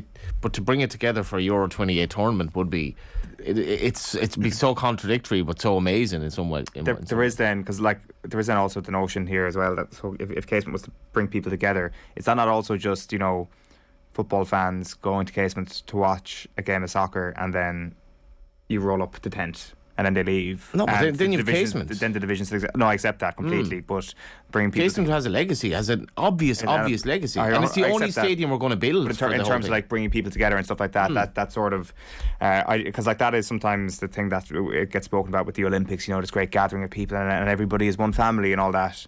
I completely think that once these sports events finish, it's back to it'll be the first time a lot of Protestants will be in any Gaelic games ground at all, and that's just sadly the fact. And maybe some of them might say, this was great, actually, we got a great welcome from the locals, maybe we'll watch a hurling game here, because they'd love the hurling if they'd actually go. But we live in a strange society. Yeah, and maybe it's just a very negative way of looking at it from my perspective, but I just think like the stadium doesn't even exist now, and it's like the stadium doesn't exist, but it's the ground is there, the field is there, it just needs to be built. It needs a bit of goodwill. Yeah. Bring it on. Yeah, no, I hope you're right. I hope you're right for sure. John Duggan, good stuff. It is 8:53. Going to give you a bit of a flavour of the sports pages this morning. We might throw up otbsports.com, and you can see Ireland would benefit from hosting an under-21 tournament more than hosting the Euros. Dan Sheahan has leapfrogged Kelleher, says Keith Wood. Anthony Barry says leaving Ireland for Belgium job was a no-brainer. Russian FA official, highly likely country will host Euro 2032. And 5 Ireland players with plenty to gain during the international break as we get behind the curtain into the sound booth. Yeah, that could have gone badly wrong. No. Badly Ori, as I used to say. Yeah. The Irish Daily Mail, out in the cold. Randolph raps Ireland boss for squad snub. And McCabe and her Gunners keep Eurodream alive. They drew 1-1 with Wolfsburg last night in the Champions League. And Sexton will go on New Zealand tour, says Ronan O'Gara. The back at the London Times. Brazen bid by Russia to hijack Euros, writes Martin Ziegler. Got a photograph there of Ashley Barty, who retired at the age of 25. Jones fails by RFU's measure. This is an interesting one by Will Kelleher. Eddie Jones has fallen short of the performance criteria set out for his England team. After a second successive Six Nations in which they only won 2 of their 5 matches, the Union said that they took strong positive steps, showing solid progress. But it has emerged that he has actually missed their target for success, stated as England teams winning 80% of their matches. So that was what the target was. What they actually achieved was 62.5% of their matches. So the RFU are backing him, saying he's making strong progress, but he's actually falling short of his own targets, which is an interesting one. Back of the Irish Daily Star is that's a bit much. UEFA warn Russia over Euro 2028. We've got the Daily Telegraph here, which is Barty there. Bye bye Barty is the headline. Russia stunned as world number 1 quits. Tennis stunned as world number 1 quits, and Russia's Euro 2028 hijack sparks fury. We'll get to the rest of the sports pages in just a moment, because Ross Hamilton is back with us on the show. He's an independent rugby performance analyst working with BT Sport, and he's also formerly worked with Saracens and England as an analyst as well. Ross, good morning to you. Good morning. Can I just ask, first of all, when you're looking at the statistics and trying to, get a picture of where Ireland are at the end of this year's Six Nations, what do the stats tell us about Ireland's style of play? Yeah, they're really clear for me, which I really like. Both France and Ireland, for me, had really clear, distinct styles that they both stuck to. Everybody knew what they were about. Very different as well from one to the other, whereas England and other teams didn't really have anything to hang your hat on, and you couldn't really tell what they were doing necessarily. So Ireland's was huge, and Ireland, just sort of from the top for me, is all about pressure. Their own pressure that they can exert on their opposition and limiting pressure that they receive from their opposition in defence. So I've got a whole range of stats that sort of can take us through sort of from start to finish, their sort of style of play and how it all links and how it all flows through. So there's a fair bit. I'll try and sort of keep it fairly brief, but Ireland averaged the most amount of possession time in the whole competition, had the most carries, made the most metres, the most breaks, the second most defenders beaten and offloads, the most passes. But one thing that's changed about Ireland in this sort of new regime under Andy Farrell for me is they also made the most mistakes. So I think they were happy to keep the ball, play with it as much as they could, put pressure on their opposition. If they made a mistake, that's okay, because they have so much possession and ball in the first place, and they'll just get it again and they'll just go again. And I think that's very different from a Joe Schmidt era. To follow on from that, something that's been talked about so much in this Six Nations, including from myself, and we did this before, is ruck speed. And ruck speed is so important because it maximises that pressure on the opposition. When you have a ruck, you have to get back on side. And if you can't do that in time, your defence is then disorganised and the attack has opportunities to find the space. So the quicker your ruck speed could be, the more disorganisation in the defence and the more opportunities you're likely to be able to capitalise on. Ireland had the most average rucks per game with over 100. There's still high success rate still, so they're clearing out the most and winning the most, but they also have the fastest average ruck speed of 2.88 seconds per ruck and the most under 3 seconds in the whole competition. Right. So they were incredibly effective at clearing the ball out and maximising on that disorganisation in the defence. That's really interesting. Can I ask, Ross, just something you mentioned there in terms of possession time? It did feel a couple of years ago the conversation around rugby and data was less possession is more success. I know I've oversimplified that put way too fine a point on it. Has that changed now? I think it's relevant to each team, and that's exactly the correct point if you're talking about France. France wanted to play without the ball. They've got Sean Edwards as their defensive coach. They back their defence, so they kick the ball the most in the whole competition. So they wanted to play without it, put the ball in the right areas to gain their territory, back their defence, and then capitalise on mistakes. That was their style. It won them the Grand Slam. It's the style of many other teams as well, domestically and in European and international rugby as well. But Ireland seem to be doing something different, and it's very much like an Exeter. When Exeter won the double in the English Premiership and the European Cup, they keep hold of the ball and they want to play with it and they'll pressure you, and it's exactly the same as Ireland. So two distinct styles, and I guess you can choose sort of which one suits your team best. This one seems to suit Ireland, and it's certainly got them some decent level of results. In terms of the energy expended here, like what's the pros and cons of two contrasting styles here between France and Ireland? Yeah, so I mean, France, I guess their mantra is sort of mitigating risks, and they try and score immediately. They score 10 tries within 2 phases in the championship.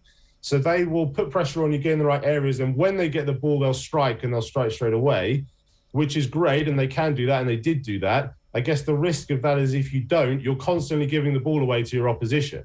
And if you can't pressurise them enough, you're giving them opportunities. We did see this, obviously France beat Ireland, but it was a very close game. Both teams didn't necessarily play as well as they have done the rest of the tournament. They probably cancelled each other out a bit, whereas Ireland sort of take everything into their own hands. They have control of the ball, they have control of the possession, and they are trying to put pressure on you in attack rather than in defence, which I guess is the key difference. Both fair, both relevant styles, both successful styles. It just sort of depends on your team and the players you have and the sort of culture and style that you want to play. Well, on that then, so how important is the out half to Ireland's system in terms of, we spoke about it yesterday, that making that gradual change away from Sexton as he gets older.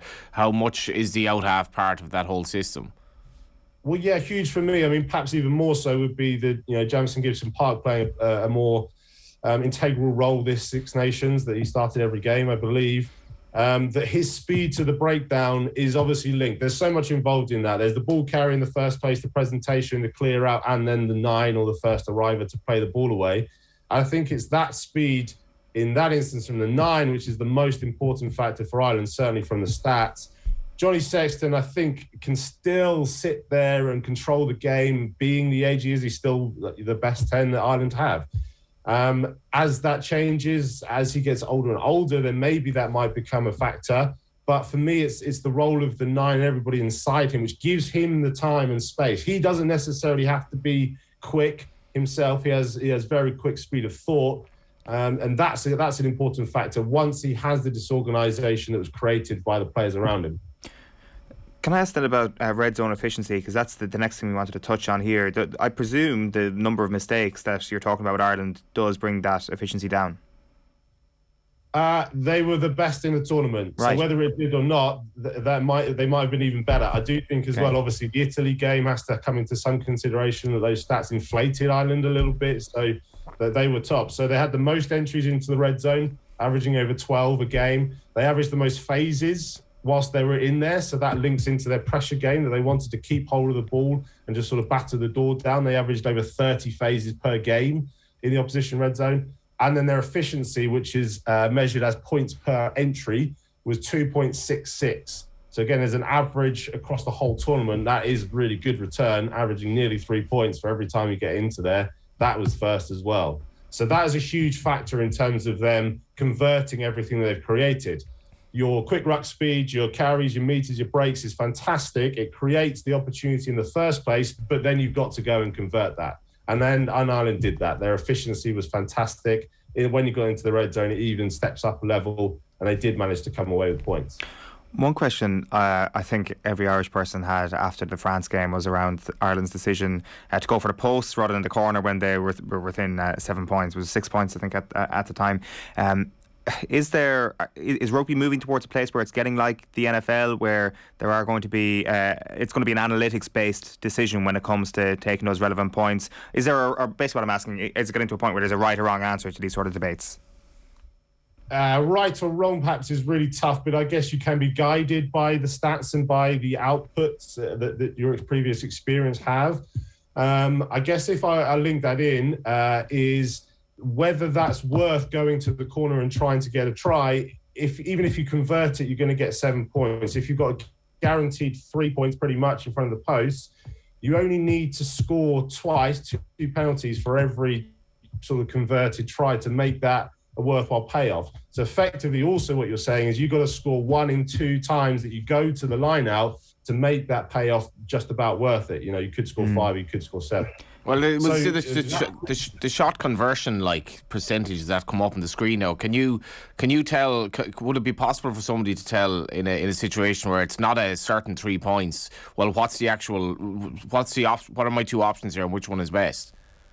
Yeah, in terms of the goal kicking percentages that came up on screen during the tournament, yeah, I mean that's interesting. It's not very accurate, if I'm honest. It's not very accurate to the place of the pitch where those players are. It's historical for every single player who's ever kicked, so it's not necessarily relevant to that guy.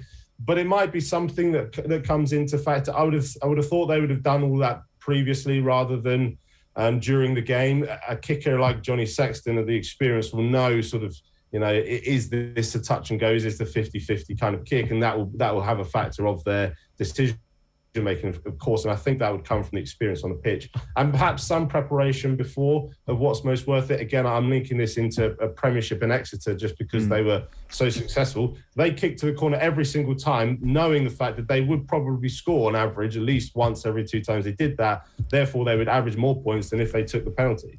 So it's just down to your team and whether you have that skill set, I suppose. Well, that brings us very nicely on to the final point and the sources of tries, because your data is saying that there were fewer tries from mauls. Is that because people are going to the corner less? Is that because of new rules? Is it what are you seeing here?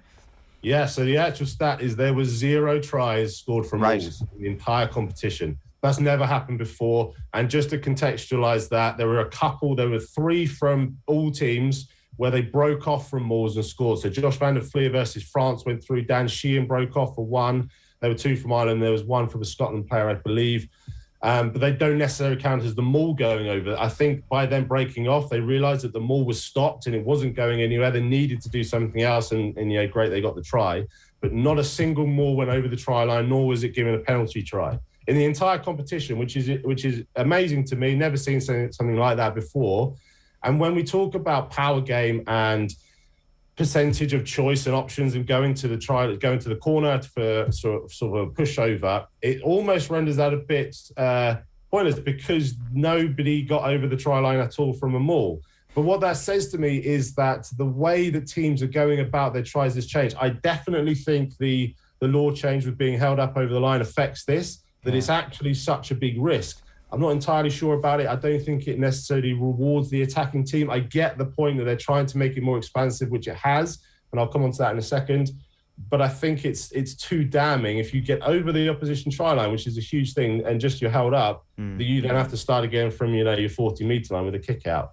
But it certainly has made a factor. It certainly has addressed and changed how teams go about this. So much so as well, another stat, we can match or look at how many tries came from a set piece in total. So line out, scrums, and also restarts are included in that, or anything broken play. So turnovers, kick receipts, counters, anything like that would be broken play. And for the first time in the Six Nations history, more tries were scored from broken play than set piece. Right. So it's gone 52% to broken play and 48% to set piece. And I know that's a very small change, but it's the first time it's even gone that way. Very typically, you would see teams and leagues and competitions having somewhere like 65% tries from set piece.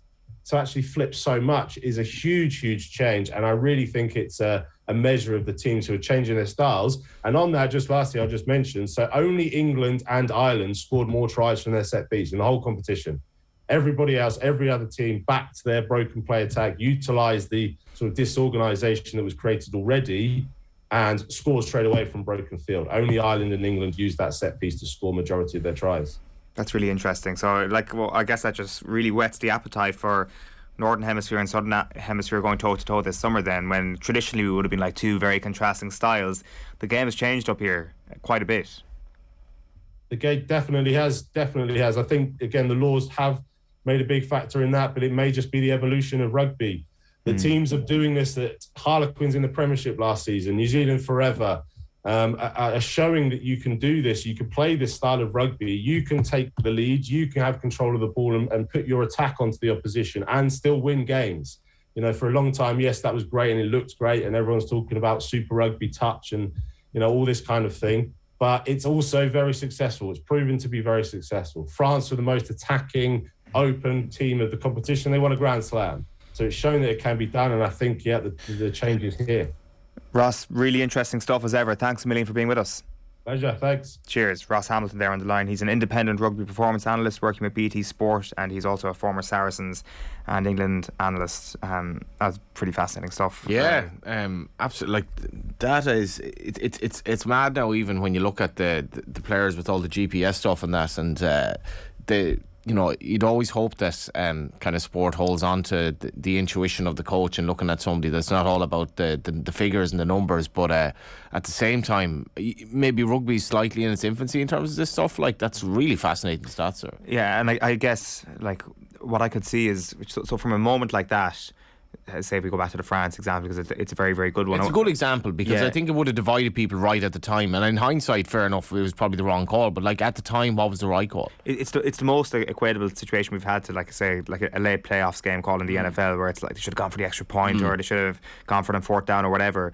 That I wonder, are we going to get to a stage where I don't know, the backup out half or the kicking coach has an earpiece in from the analytics guy and it's running in 51% A, 49% B. So I'm not sure. It's obviously a completely different sport, way more open. It's not a set of downs and you're not off the pitch for half. It's where you're constantly being fed information. So it is totally different, but it's really, really interesting. His point about France being like basically kicking the ball a lot, and like I love watching France, so it's mad that you can marry that sort of pragmatism with their own style of DuPont or whatever when they actually have it. For sure. It is 9:10. You're with us here on OTB AM. It's brought to you live each morning by Gillette Labs for an effortless finish to your day. Here's what we've got on OTB Sports Radio today. From 1 o'clock, OTB Gold is Cora Staunton. Leaders' questions from 3 o'clock. 4 o'clock is the Women's Six Nations show coming your way live. 6 o'clock, OTB Gold, Brian O'Driscoll in conversation with Ethan Asewa. And then from 7 o'clock, as ever, Off the Ball is live on your radio. We're back right after these, talking Gaelic football with Oisin McConville. OTB AM on OTB Sports Radio, Ireland's first and only sports radio station. Just to have the level of passion around again. People love the idea of coming and supporting Ireland. We're all very proud to represent Ireland. He wants us to play attractive football, wants us to get the crowd on their feet, wants us to be attacking. I actually said to Andrew on my belly, and I said, go get yourself a debut goal, and then I ended up scoring. He ran over and he said, geez, you go get yourself a goal, will you? Support has been magnificent and they're singing my name, but I'm happier if they're singing about the players, because the players really deserve credit. Will it be another Stephen Kenny love-in this international window? We've got the best coverage and analysis right here on OTB Sports Radio. Yeah, I tried to set out each year to beat last year's tally, so racing towards the final furlong at the we'll have to wait and see. It's the old rivals Broome having to dig hard on the far side of Helvig Dream. True Selves closing on the outside. Cracking finish. Helvig Dream on the near side of Broome. The flat is back. It is that time of year again. FBD Insurance knows this sound spells trouble for van drivers. But if you're an existing FBD customer, you'll get 15% off a new van insurance policy. It's how we're keeping you and your van on the road. Visit fbd.ie or contact your local branch. FBD Insurance. Support. It's what we do. Terms and conditions apply. 15% discount available on new commercial motor policies only when an existing FBD farm, business, car or home policy is in place. FBD Insurance Group Limited, trading as FBD Insurance, is regulated by the Central Bank of Ireland. Commercial motor insurance is underwritten by FBD Insurance PLC. OTB AM with Gillette.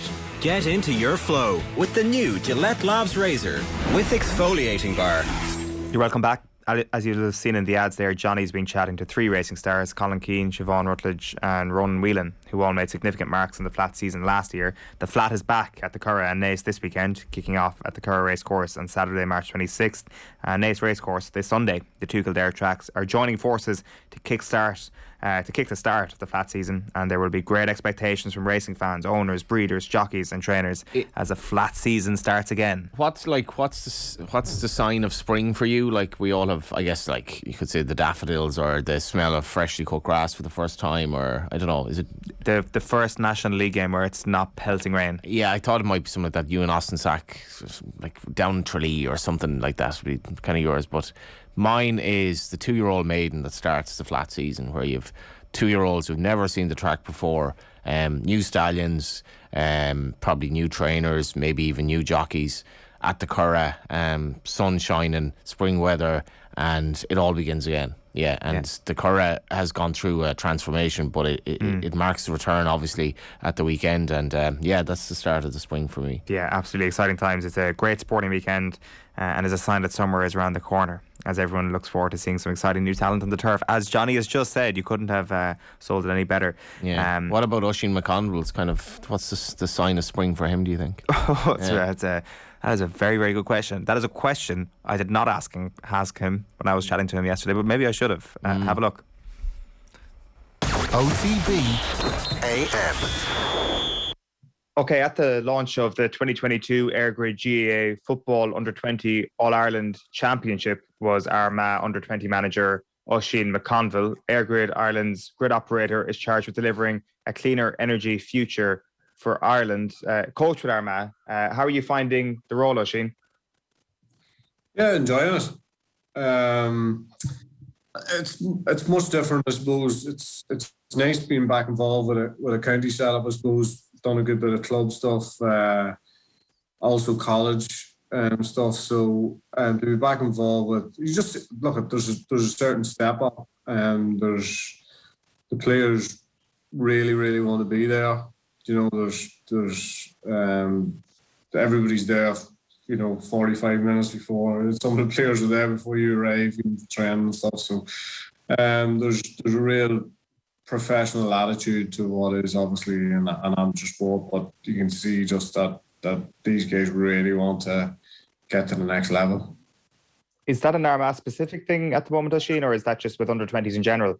I think it's with under-20s in general, and anybody who looks at the physique and the conditioning of the under-20s, and think back to Roscommon and Offaly last year, and think about the physical demands that were on both those teams, and what was a game played at absolutely ferocious pace. But think about how these lads are going to progress into the senior ranks, and it's pretty good experience as far as that's concerned. And I think the fact that they're involved in that county setup in the first place, but also football wise, and getting used to being able to take information on board and all that sort of thing. So it is a good springboard for anybody who wants to play into county football. I certainly don't think that's just in Armagh. I think that's across a lot of counties. What's your role at training yourself? I take the majority of the on-field stuff. Barry O'Hagan, who's along with me, he does a lot of the logistics organisation, and he's a very organised individual, and I'm probably the counter to that. I do all the not all the pitch stuff, the majority of pitch stuff, and that's what I like doing. That's the thing I've had a hunger to do for some time. As much as management is the position you find yourself in, even at club level. For myself, I'm obviously with Enniskeane and Mullen, and I find myself in there as manager.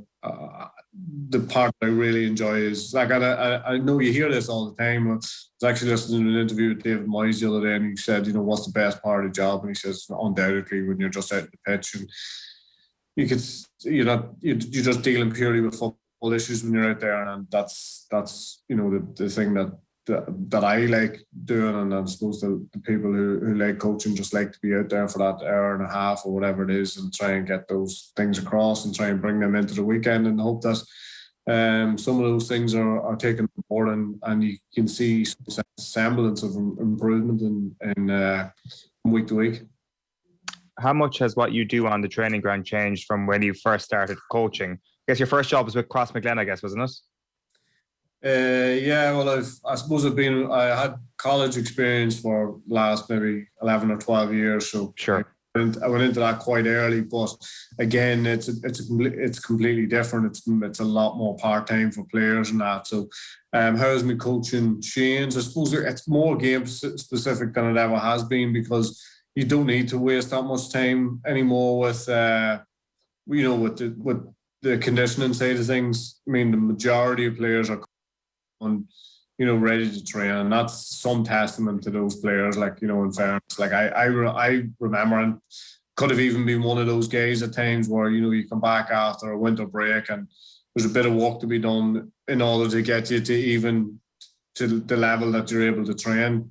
So we're not wasting a huge amount of time on that anymore, which is brilliant. So you can be a lot more game specific. So the 3 areas of the game which probably are most important is, the restarts or the kickouts, the transition and the finishing end of things. So, they're the 3 areas that you mainly work on. But we try and, if you have the opportunity and you have the time, you can break that down even further. But very much game specific for me. From probably we started late December, so probably since the middle of January, it's been very game specific and trying to get these guys to think about playing in a slightly different way than they've been accustomed to. I'll pick one specific tactical question out of the air then. Your goalkeeper, is he going to be running up the pitch? Is he going to be supporting play? Or have you got a hard and fast rule on that as a coach? We're lucky that both goalkeepers that we have actually, but in particular Sheahan McGill, who's in goals for us, he has a bit of experience. He's already played in the Ulster Championship against Monaghan last year, so he has a vast array of experience, and we tend to let him. Well, this is the line that I give him anyway. Is that he's it's very much up to himself as far as how far he wants to go out the field. But usually, if he crosses the 45, you usually hear me bellowing from the sideline. Because as much as I'm trying to be as progressive as I can, and it's sort of there's still that old school mindset somewhere stuck in the back of my head. It's kind of been. I feel the argument has changed a little bit over the last month. It feels like last summer you definitely would have been accused of being old school, for example, of saying that. Whereas now it's like, no, the new way of thinking is that you can't go beyond your 45. And all that took was one Rory Beggan got turned over a few times and Kerry punished him. But I think it's something that's definitely going to be here to stay. I think there's certain goalkeepers who are obviously taking it to the next level, and there's certain goalkeepers that are very much capable of taking it to the next level. But I do think there's a happy medium, and I also think that if a goalkeeper is a lot more comfortable, if you've got a goalkeeper who's like a really good shot stopper and his distribution is very, very good, I think a lot of managers are now, more than happy that he spends a bit more time in his actual goals than he does, out the field. But the day of him just standing on his lane and, taking the kickouts that's long gone. I even see the conditioning of the goalkeeper. I spent a lot of time, I think, today talking about the conditioning of young lads, but the conditioning even of the goalkeepers as well, and the way they have transformed, body shape and how much more of the training they take part in than they probably once did, as far as speed off the mark and just general fitness and strength. I wondered then what you said there a moment ago, just about how you're not doing any S&C with these guys anymore, that they're coming into under 20s just so primed for action. I presume that's just giving these kids so much more of a head start when it comes to the inter-county scene. And maybe in the athletic grounds last Sunday, we saw exact evidence of that. Rian O'Neill versus David Clifford, 2 lads who had no problem whatsoever seamlessly slotting into a senior team. Yeah, I think, when, the S&C is all done more or less in their own time, the county has provided a setup that now, that they can prosper in that. I think we're lucky we have Paul Gaffney in with us, who does a lot of the S&C behind the scenes and a little bit of stuff on the pitch and stuff as well. So, they are primed, and I think anybody who watched, the likes of Rian and David Clifford last week, it's probably more the norm now. That's the way most guys who are coming into that setup. Sometimes, people ask me, why certain players haven't made a breakthrough quicker than they have, and sometimes it just comes down to not enough birthdays. People are progressing at a different stage, and some of them take to 22 and 23 before they've probably grown into themselves and are ready to go physically. But there's guys who are obviously ahead of the curve when it comes to that, and the 2 guys you named are well ahead of that curve, and also, the realization now that you just won't survive just purely on conditioning and how you fill the jersey, but also, the fact that you have to be adept at playing football now too. If you were Armagh senior manager, where would Rian be playing at the moment? Or it just feels sort of that there's a Michael Murphy-esque debate that started to emerge around Rian, that he's so good close to goal, and then like I was there on Sunday and he was coming out in front of us around the 45 quite a bit, still very effective out there. So I'm not sure what you're thinking yourself when you see that. Well, I think if I look at the first two games of the league and I look at the fact that, you know, we played the Dubs, and the Dubs will give you an opportunity to play a little bit more, I think. Certainly around that time they were anyhow, and I think the fact that he was positioned at full forward for most of the game tells you everything you need to know. And then we played Tyrone in Armagh the following day, and you know, you're in Armagh the weekend, so you realise that it's slightly more condensed, and it even feels more condensed. It probably feels more condensed than it actually is when you're in Armagh. So I think then, you know, when you're playing against a team that puts a lot of bodies behind the ball, I think he'll get very frustrated very quickly in there. So I think that's when the rotation has to happen. But looking in an ideal world, in my ideal world, you know, Murphy will be full forward and Rian will be playing the majority of his time at full forward. But the way the game is now, you know, you could spend a lot of time in there and not see much ball. So I think he's probably even at the stage where he's dictating a lot of where he ends up himself, considering the amount of ball he gets early on. But floating between the middle of the field and full forward, I'd be happy enough with it at the minute. I presume you would have experienced something not dissimilar to that level of patience that's required to just stay inside and to just wait for your moment. Yeah, but it's got a lot worse since I was playing. I mean, you know, like the thing with forwards, and particularly corner forwards now, is that they almost need to make the most of every single opportunity that they have. Like, I think that opportunities were coming along a lot thicker and a lot faster, you know, when I played. So, you know, there was the opportunity to kick an odd wide here and there, or maybe not just have that first touch that you normally have. But now it seems to be just, you know, magnified, everything, every little mistake that you make in there, and it's probably an unforgiving place to play now. But the importance of having somebody that's willing to stay in there and maybe only see, you know, 3-4 balls in each half of the game, you know, is those sort of guys are worth their weight in gold. And I often looked at Tyrone down through the years, or maybe not down through the years, but for 7 or 8 years there. And I always thought the only thing they're missing is just one, you know, top class forward away from winning an All-Ireland. And McCurry filled that void last year because he was exactly what it said in the thing. He just wanted to score. You know what I mean? He just wanted to be in the end of things. And if you have somebody in there who's sort of a little bit selfish like that, because everybody all of a sudden, I felt 3 and 4 and 5 years ago, everybody had gone from wanting to get in the end of things to wanting to be the provider, to wanting to be, you know, to pull the strings at 11 or whatever, you know, on the half forward line or middle of the field. I mean, like, I remember jumping on a bus going to a college match one day, and I didn't know a lot of the players on the bus. So I just asked them to fill out a form and see what the preferred position was. And I had 28 in the bus, and 19 of them said half back.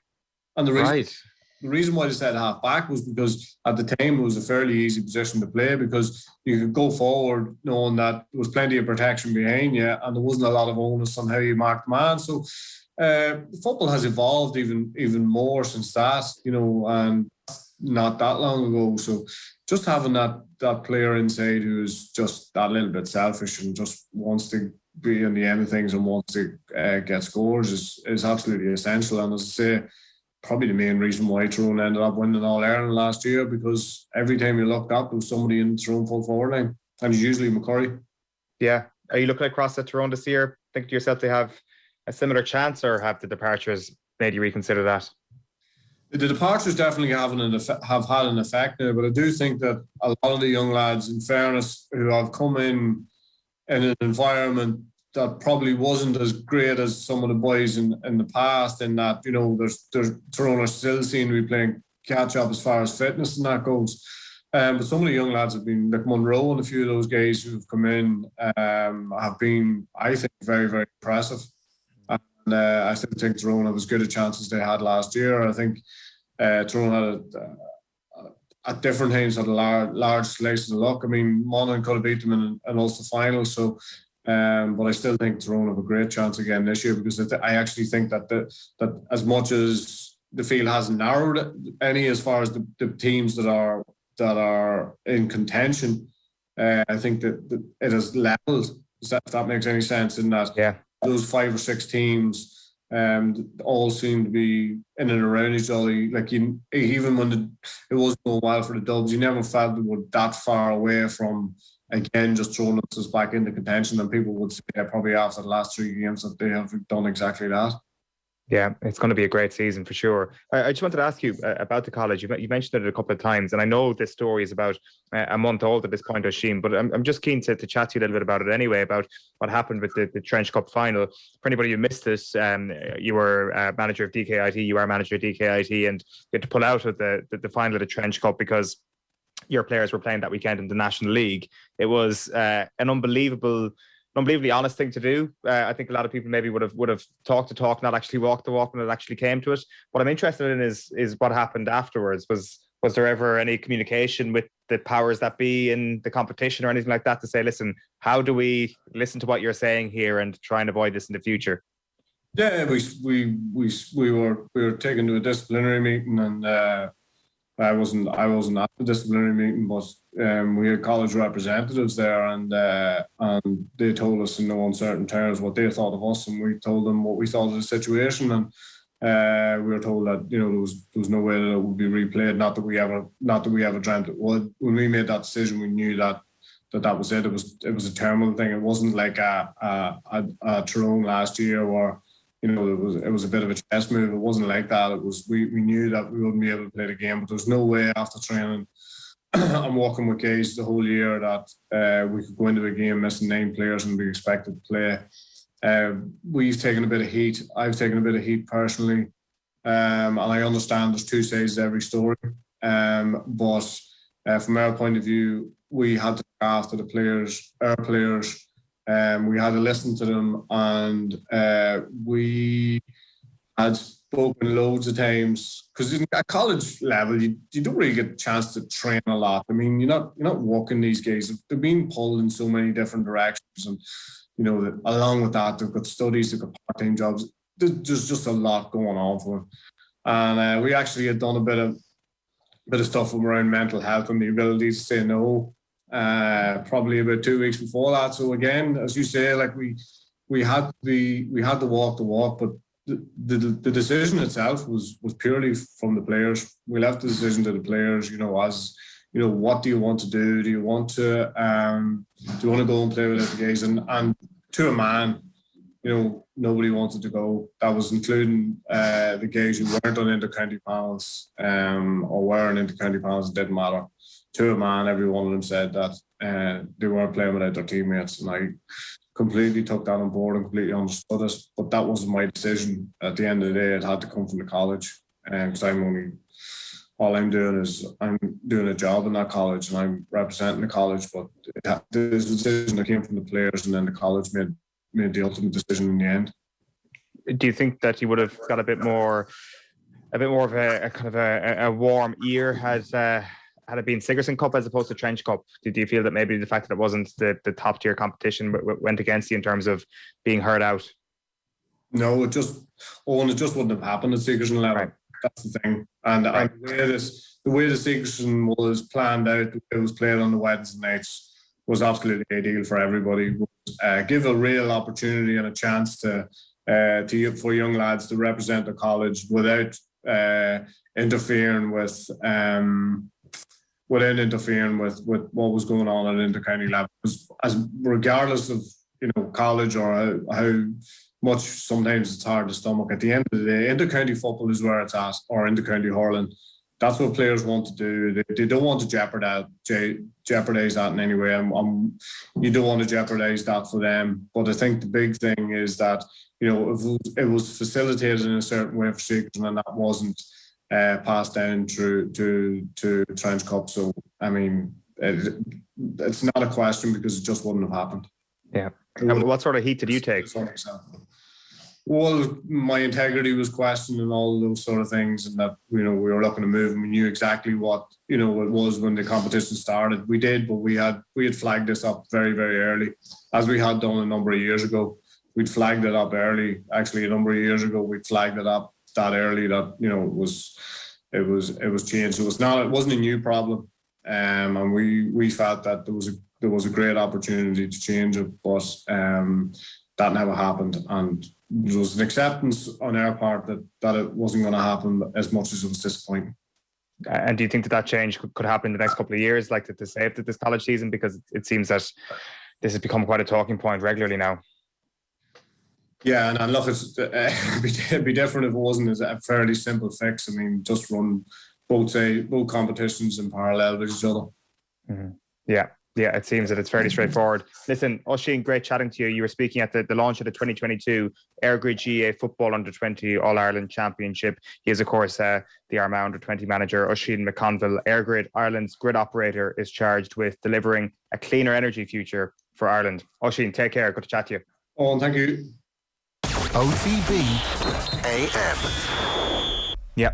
Oisin McConville, great man to listen to as ever. OTB AM is brought to you live each morning by Gillette Labs for an effortless finish to your day. Tomorrow morning on OTB AM, Adrian is back in the hot seat. We're chatting to Mayo star Lee Keegan. There's a GAA quick picks ahead of the final round of the regulation season of the Alliance League, and the crappy quiz should be back anyway, much more besides. Right now, we're leaving you at Wednesday Night Rugby. Joe, Andy Dunn and Keith Wood will bring you up to 10 o'clock. See you tomorrow.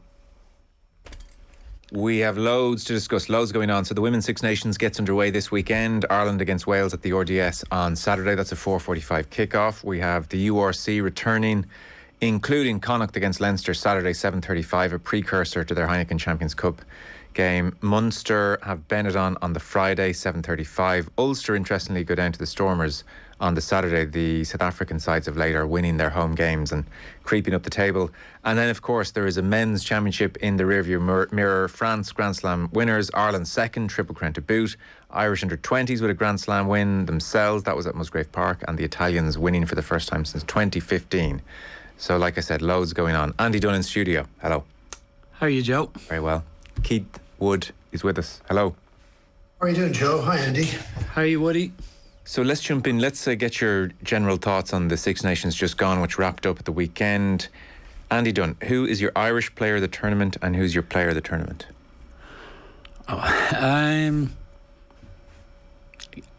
Probably lean towards Gibson Park for Ireland, because I think him or Furlong, in terms of the overall influence that they have, the overall impact their style of play brings to the team performance. I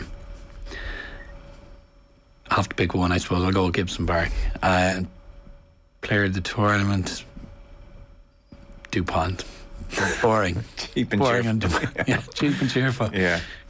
Quick snack version there. But yeah, I think actually he wasn't probably at his absolute best, but he's, again, key moments, delivering in key moments. I think he is a figurehead for them.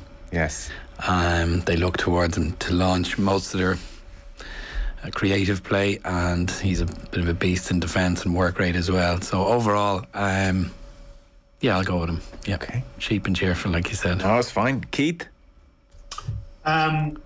Hugo Keenan, I think at 15. I just thought he consistently played very well from Ireland, and I would go with Gregory Aldred from France.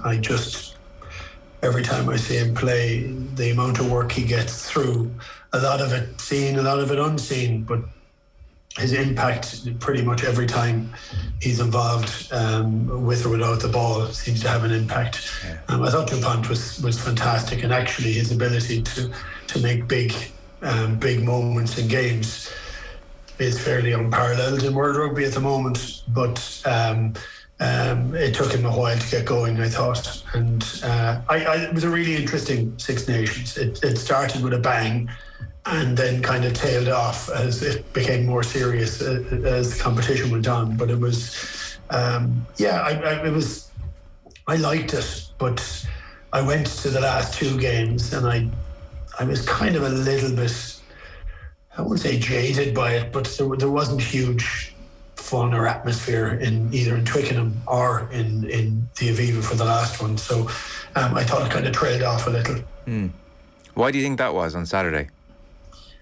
I don't know. I mean, it was funny. I got there early. I don't go to a huge amount of international matches, and I kind of went to that one because my wife is Scottish, so I thought the two of us could fight with each other at a match, which was kind of fun. And I got there too early, which was fine. I got a chance to chat to a lot of fans, which was really nice. And I was sitting in the past players area, so I had Eric Miller beside me. That was pretty cool. Mick Kiernan sitting in front of me, Terry Kingston over from me. So it was great, kind of catching up with those guys and catching up with some of the supporters, which was lovely. It just didn't seem to kick off. There wasn't any crackle in the air. There was no real excitement, and I think I was interested. I'm really interested in how we're playing, and I know I want to have a bit of a scrap with Andy over it because we can see where we're going with elements of it. But we're trying an awful lot. We're not going forward a huge amount at times. We're trying a huge amount, but we looked to be unbelievably comfortable. And it would have been interesting if Stuart Hogg had made that pass, which was just a dreadful decision not to pass inside, because that may have put us under a bit of pressure. But that was the only time in the whole game where we looked like we were under any level of pressure. So I think that's palpable to fans as well. And people talk about whether it's overly corporate or the prices are gone too expensive. I think they all feed into that as well. But also what happens on the field, we looked like we were in third gear for the whole game, and I think the crowd feeds off that. Yes, true. And then there was the distinct possibility France were just going to make the whole thing irrelevant anyway that evening in Paris. Where are you in Ireland then? Last time we spoke was a couple of weeks ago. You were very happy. Yeah, I would. Overall, I think we're in rude health. If you're breaking down the key areas of concern or the areas we need to improve, I would say the two standout areas are what is our approach around the scrum, and then what would we, our one-up tackles or one-to-one tackles versus our defence. I actually think our defensive system looks pretty lethal. Like, the line speed is better than most. It is better than the other teams. We're coming off the line, we're putting huge pressure on teams, but we're missing some key first-up tackles. I don't think that's a huge problem to fix. I think it's a little bit of tackle technique and a little bit of perhaps not the same level of aggression. Line speed going from 100% aggression to 95% is a small shift if it makes you technically better in the tackle or positioning yourself better in the tackle. We were missing on average, we were getting about 90% of our tackles. We did, I think against France, 84% of our tackles. We missed 16% of our tackles. That's a little high. 10% of all your tackles, if you're making 100 tackles in a game, is about right for international level, and obviously you don't want those 10 misses to be key ones. But yeah, overall, a good defensive system with need for tweaking the tackle technique and the first up misses. And I think that would make us really quite significantly stronger. The scrum, I would love to see us manage that, like, politically and shrewdly, with how we butter up referees, what we put out into the public about how we're going to scrummage. I think it's a constant game of to and fro with scrummaging. Woody will tell you before every single international or every single game, the ref will come in and have a chat with the front five. He'll also have chatted to the coaches. I think these days they're getting access to the teams in the lead up to games. There's a lot of pitter-patter and communication going on, but I think if we were to put out there that we're going to have this policy of, I would call it containment in your scrum, as opposed to being destructive in your scrum, I think a lot of refs would lean towards that and say that's an easier day for me. If the team are going to look to hold their own, absorb impact, stay square when it's their ball or the opposition ball, and they get that message out and that narrative among referees, a lot of international scrums in the top 4 or 5 teams in the world are looking to be destructive, and I think on our day we can be, but it makes for this chaotic scrum scenario. Everyone's trying to get the upper hand. This policy of containment by absorbing hits to me is a really interesting one. It's a bit different to what we've done, and I think if we can make that a stable part of our game, we're pretty formidable, because the rest of our game looks really good. Where have you plucked this policy of containment from? In truth, I've plucked it from Eastern philosophy. No, I know when we trained in Bath years and years ago, we had a judo trainer, and it was really interesting about talking about impact on tackles. And he said, if you actually go in and try and absolutely hammer someone in a tackle, you'll often get the timing wrong. It's like shanking a golf ball, and you just feel it reverberates up through every part of your body. When you're really in a flow in terms of making physical impact, you don't even feel the tackle. And this judo coach had me thinking all kinds of stuff back in 2006, but I met a guy called Jan Golden, who's in charge of Tai Chi Ireland. I think he's done a bit of work with Caelan Doris, and he talks about absorption of impact versus the school of thought. It's very, bulk up, get stronger, win collisions, win impacts, go into a scrum, win the first hit. He talks about, even in just observational terms, absorbing impact through, as it dissipates down through the front row, second row, back row. He talks about, is it possible for the back row players to keep their heels on the ground, which would be completely different to the way things are coached. But I think we've got to look at it maybe from a left field point of view and say, is there a way we can get an upper hand in scrummaging? And we may get the upper hand by simply containment and getting the refs on side, getting the players in the position where we can attack from a stable ball, stable platform, versus 3 collapses. Maybe we get a favourable wheel up, maybe we don't. I think you would win over a lot of referees as well. Keith? Yeah, it's an interesting philosophical bit of Eastern philosophy, Woody. I thought it's interesting to have a journey to look at things differently. I'll never kick anything out because it's different thinking, and I can go back to the days where there's nobody would ever take a backward step. There's a couple of difficulties with it. I think there's a place for it, but I don't know. It's funny because I haven't heard it, so I'm trying to mull through it at the present moment in time. I can give you an example. Claw, at one stage, when he moved over to Loosehead, would absolutely hang me out to dry, and he would just go on the outside of the tight head and push him in on top of me. And Claw's job was to get up his side of the scrum, which he did perfectly. Now, he killed me doing it, but he was right in many respects to say, well, I have my side of the scrum up, and it hadn't taken any energy for him. He was just pushing your man in on top of me. And it was a way of thinking his way through it, because he wasn't a natural loosehead, and he'd moved from tight head over there. And actually, he'd get killed if he got himself into a perfect position. So he manoeuvred it to do his job, which was to get his side of the scrum up. I used to slag him about that for a long time. And it was a way of using the tight head's strength against him. And we would have always done that. And actually, back in the Lions in 97, we used their weight against them. It was their responsibility to stay up. They were bigger than we were. So we used to bring them down a bit lower. So we'd use their weight against them. So, I mean, the philosophy stands that you need to do different things differently. The difficulty I have with it, Renal is an awkward referee. He also is very French in the French aspect of reffing, which is if a team is going forward, they're obviously doing it right and they penalise the team that isn't. I would be far more interested in look, I think we had a young hooker in the team, and I think Tyke Furlong, I think he got it wrong. Now, they say the referee apologised afterwards. That's fine. Only he needs to take control of that during the game. You can't be waiting for an apology afterwards. You need to deal with it, and he didn't. So that's a lesson that'll be learned. The hit isn't there as much. It isn't there. You have to ease your way into the scrum. I would like to be able to take it very well.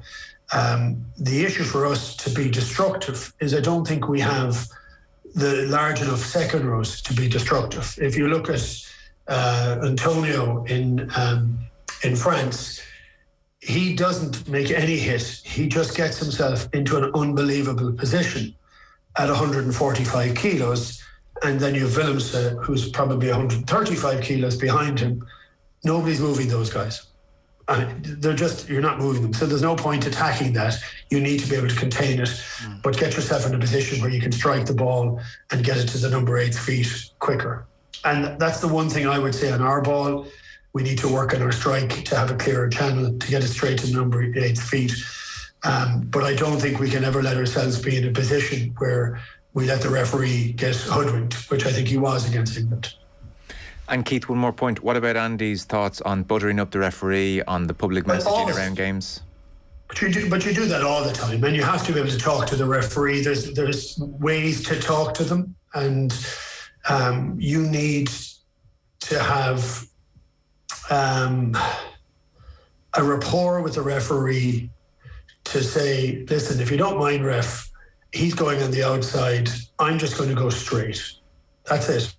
And if he's going on the outside, it's he's walking, I'm not walking. And you keep repeating that but some of the refs just don't take that very well. And if that is the case, you need to be able to do something more about it. But there is a total dialogue. There has to be. And look, I would always try and butter up the referees all the time. And you're trying not to bitch at the referee. And that's really hard when you're under pressure, when you've given away a penalty under the post and you know it's going to be 3 points and you're unbelievably frustrated. You still need to be able to try and to say to the ref, I think you got that one wrong, ref. And this is why it's wrong, without, getting on top of him and giving out to him in front of 80,000 people and 7 or 8 million on the telly. I mean, it's a pressure situation for referees. It's much easier for a ref to give a penalty to the team going forward. I think that's the only thing that flies in Andy's Eastern philosophy. I think there's a parallel I would often thought about. Parallel universe for this conversation. Yes, it's been lovely so far. But the Gareth Southgate approach in the 2018 World Cup with the media, the English media in particular, like vultures, was to open the doors and let them in and play darts with Raheem Sterling and so on and so forth. And come what may, they came third place in the World Cup. That is relatively successful World Cup, but still didn't win anything. And they weren't hung out to dry like every other English footballing team at a major tournament. It's because people are human beings, and they started to realise, I understand what Gareth's trying to achieve with his team. I understand that this lad here is vulnerable and he has, an X, Y and Z, and it's just human nature. If you invite the referees in some kind of accommodating way or fashion and say, we want to play a certain type of rugby that allows the game to flow, that doesn't you can intimate it's not going to put you under extreme pressure in a game. If we just have this policy of containment, everyone wins. Everyone gets an easier life, except the opposition, who have the bigger people like Antonio and Willems, who have the capacity to be destructive. So we can, in a way, we can disarm that by sneaky means, and hence the Eastern approach. On the point you made about the Irish defence then, and the tackling more so than the defensive system, Ireland conceded just 4 tries in this championship and were very defensively sound. That's the best record of any team in the competition. Is there any trend to what you're seeing in the Irish tackle technique? Because you mentioned technique a few times. Okay, generally, I think you have to qualify it, like you said. We conceded the least amount of tries. It's not a major issue, but big tournament games, knockout stages, we missed a couple of crucial tackles. I think they either came from, and there were a lot of these were in the outside backs from 12 out to the wings, where you race up in order to close down their space, and then you suddenly stop. And your 16 studs are in the turf. You've suddenly lost that position. You're not in a dominant position. What I'm suggesting is, but the line speed has been super feature in our defence, but it's a trade-off. You come up that speed, you either continue without breaking and you're really exposed if someone shifts either side of the defender, or you dial it back down from 5th gear to 4.5th gear, and you're 4th gear perhaps, you're still travelling, you've still got good line speed, but you're in control of your own agility. Get yourself in a better position to make tackles. And in the wider channels, that happened maybe 4, 5, 6 occasions in the first hour against France, which ultimately decided the championship. Okay.